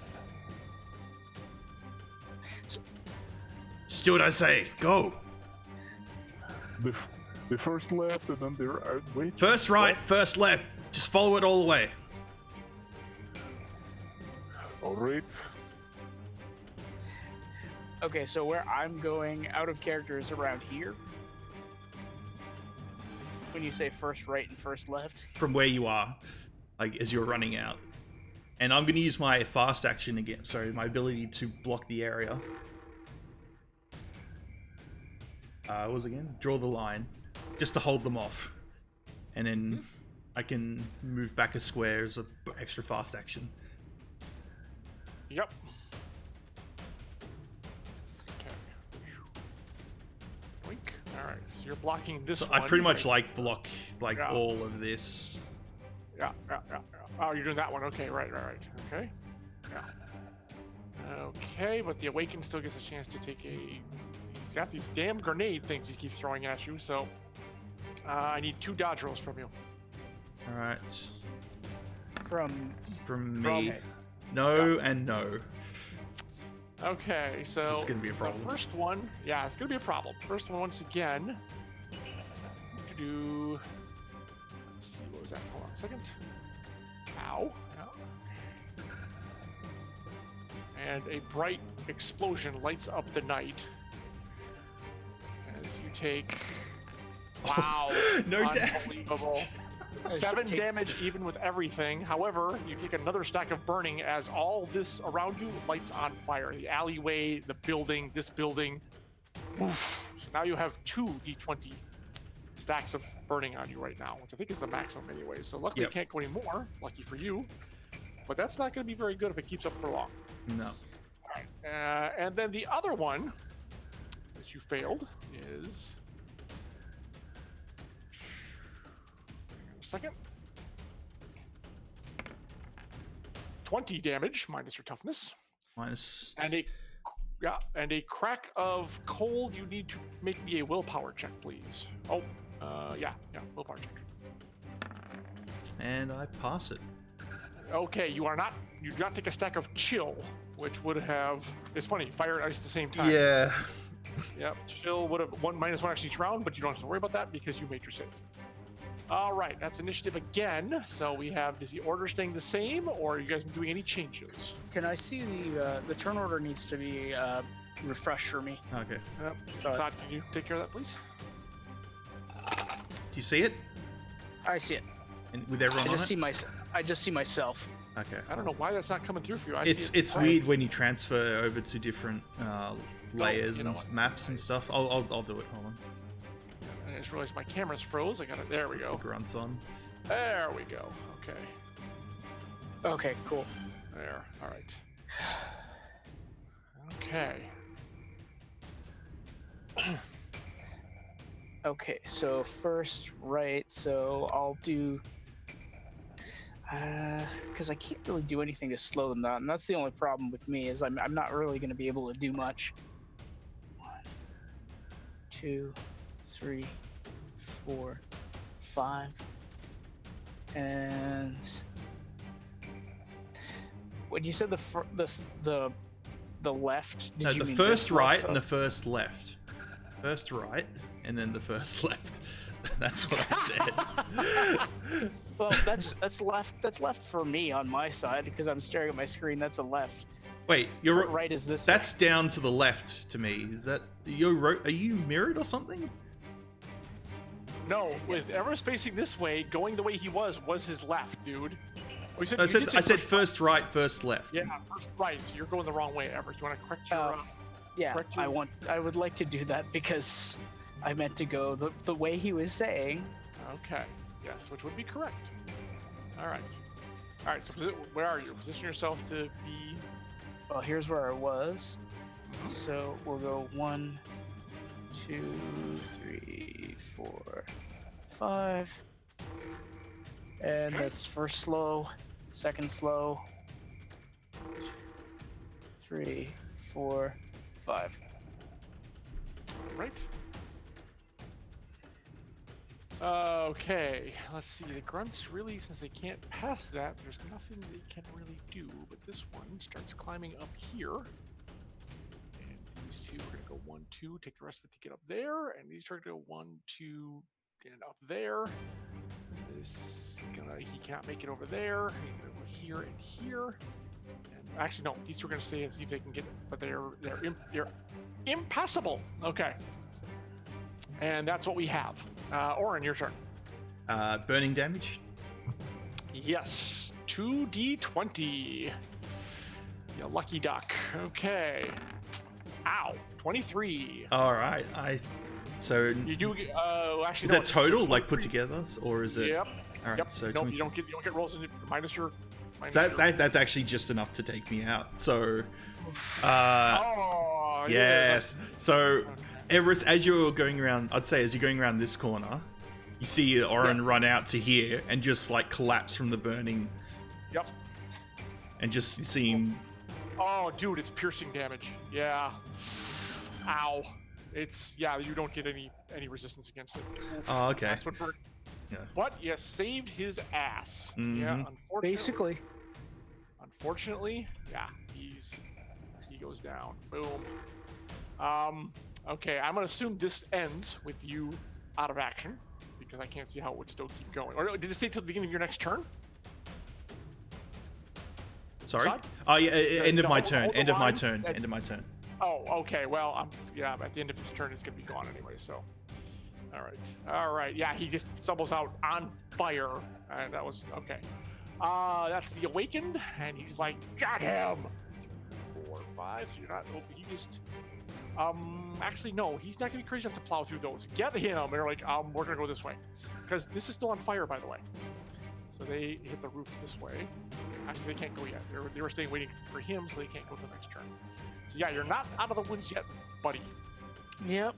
So Oren's a goner. We can get rid of him. I'm just gonna actually pick him off because alas, he's not coming back, but he boldly gave his life for you. Okay.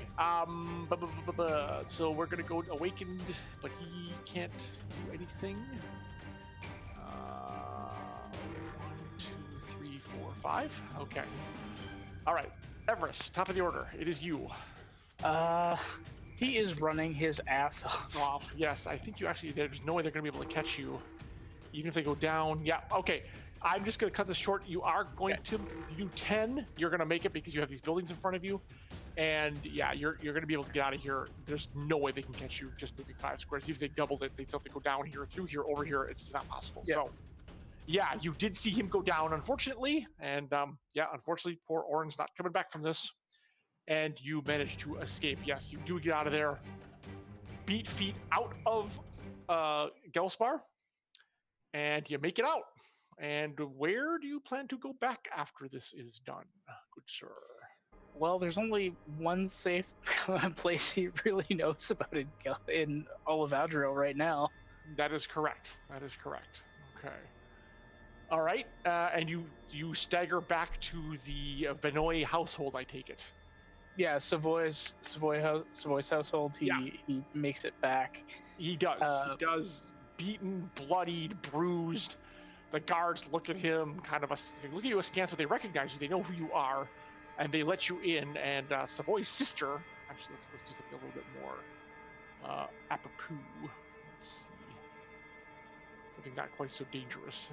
How about this one? Hold on. Because you have escaped. You fortunately have escaped. Let's see. Yeah, that'll do. You made it out of Gelspar with your life, but you left a good man behind. Yeah, you are brought back, and Savoy's sister comes out like, oh my goodness, Evras, what? Please come. You need rest. You fetch our healer. And they take you to your room and put you in bed. No one else is around. And they basically, you spend the next pretty much day or two convalescing. You learn that from what you understand, they went to look for you, but when they couldn't find you, they went off on this mission that Hob had assigned to them. What you know about the mission on the airship. So they are actually traveling right now. But you'll need to stay here and rest up until, they return. And you actually have been gone for 2 days. When you fell, you were out for at least, you figure you must have been out for at least a day, maybe a day and a half. So that was, and I think here's a good place to stop Evers's adventure in Gelspar. So there you go, sir. That is what you were up to. You now know that Ixis certainly is in town, and she's much scarier than even she was the last time you saw her.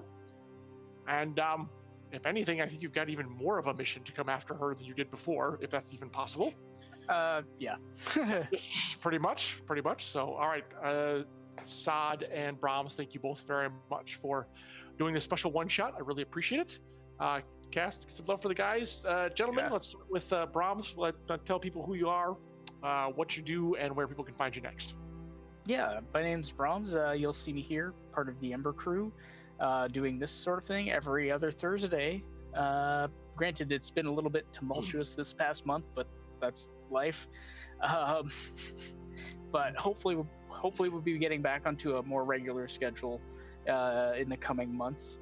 And again, this is what I do right now. I do some tabletop stuff. I'm hopefully going to be getting Lex Arcana up and going in September. It's been pushed back a little bit because of, again, real life stuff, but that will hopefully iron out in the coming months, and we can get that off the ground, which would be great. Absolutely, that would be awesome. Saad, good sir, my redoubtable IT man and pinch hitter for poor Orin. Yep. I mysterious voice. The burning. I was really hoping. It's too bad you didn't have just even a potion or something. There is an ability actually that they can tacticians have to remove conditions, but I didn't pick it. Oof. I needed every other ability. You burned through all your titrants. Those conditions are nasty. You should have burned your Emberwind spark or something. I don't know if it would have mattered, but. Anyway, Saad, tell the good folks who you are, what you do, and where people can find you. Yep. So mysterious voice. Cause I didn't put my cam on because it was like a solo special for you. I figured keep it more focused between you two. Twitch _. You see me here, there, and everywhere doing various role playing stuff. Emberwind, D&D, Hearts of Woolan. It's great. I just realized you never even had a chance to tell him who you were or why you were there. That's even better. All he knows is Grix. Yeah. All he knows is Grix. So it's gonna be interesting. That's true. Make sure to note that, Evras. Yeah. Yep. Yeah, you should jot that down. Exactly. That's true. It's all and there was a big fire in Adriel or in Gelspar this one night, which I'll have to change a little bit of the story they found out, but it still works. It still works perfectly. It's all good. Thank you very much, guys. I hope you enjoyed it. I certainly enjoyed it. It was I wasn't sure what to expect, but you guys came through with flying colors, and some of us a little more singed than others. chat. Let's make sure to give everyone some love, but we're going to call it here for the night. We will return again. We should be back on the second and fourth Thursdays for the Ember Crew playing Skies of Axia, and we hope you'll join us. So until then, take care. Good night. Peace. Have a good night, guys. Bye, everybody. We're going to play the Kickstarter video for Icarus. Please follow Icarus. Support it. Kickstarter, support, everything. spread the word. And we'll play that, and then we'll go to the outro. So yeah, guys, thanks for watching. When Icky fell into the volcano, I was out digging for flame petals with Rig.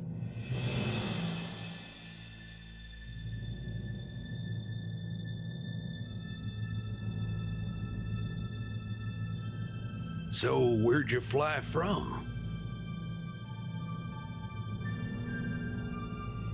Well, I came from above. A long time I fell. As long as a lifetime, it seemed, from pure sunlight into a dull reddish glow, and there was nothing I could do about it.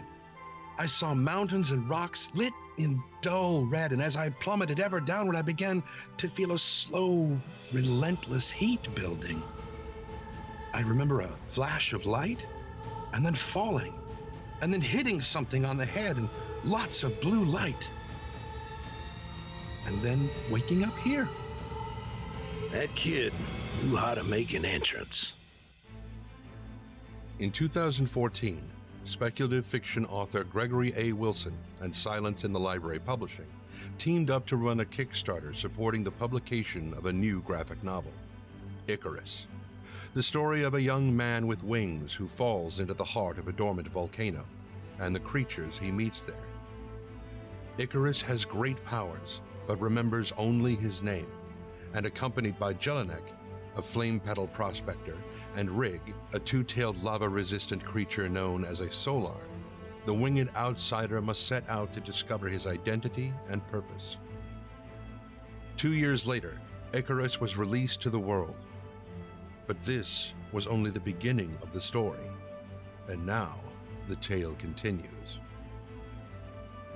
Independent publisher Athos Arts is pleased to announce its Kickstarter to support the publication of the sequel to Icarus, Jelinek, a full-color graphic novel which is the next part of this epic tale.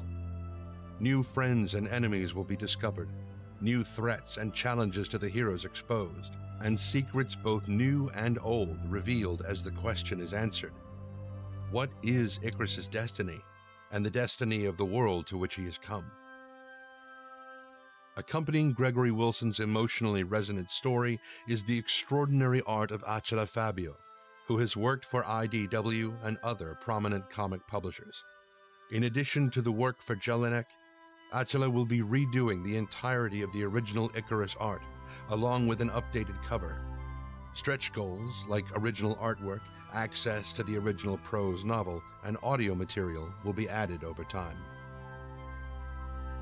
In its first incarnation, Icarus was fortunate to gain the attention and support of over 400 backers, whose generosity allowed the book to see full publication. Those backers will have several rewards in this project tailored specifically for them to acknowledge their critical role in first helping bring this world to life.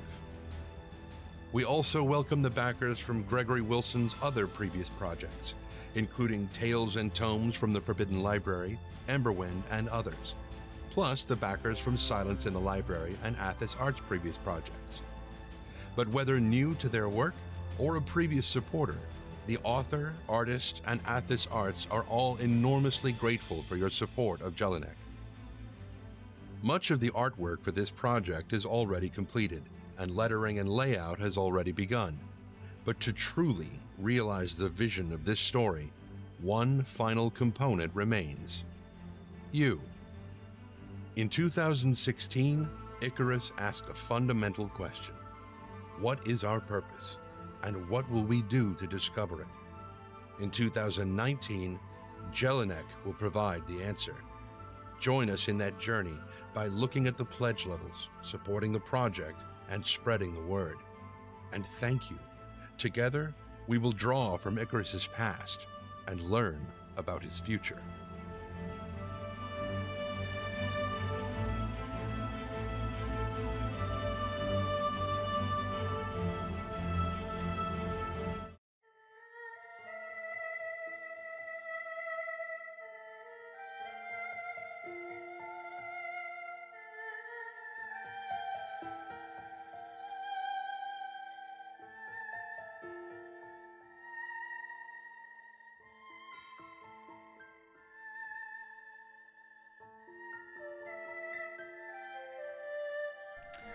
Alright guys, thank you for that.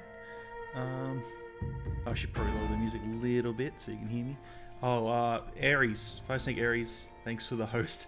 He just came in as we just finished our session on Emberwind. I was actually gonna host you, but I think BB Wolf is streaming, so I think we'll host BB Wolf. Let's just double check. Yep, BB Wolf is doing some art. Oh, some sweet fantasy art or something. So we'll give her a host. And yeah, guys, thanks for watching. Hope you enjoyed it. Yes, it's over. I am not Arvin Elrond. I am Zod _ because I do production for this campaign. Arvis tasked me, or I decided, I asked him if I could do the production side of stuff like this for these campaigns that Arvis collaborating with various RPG makers of. And so I currently do the Hearts of Wulin and the Emberwind production. I also play in them as well, which is nice. But yeah, guys, thanks for watching. And yeah, see you next time. We're gonna let's raid BB Wolf. And yeah, guys, thanks for watching. See yous.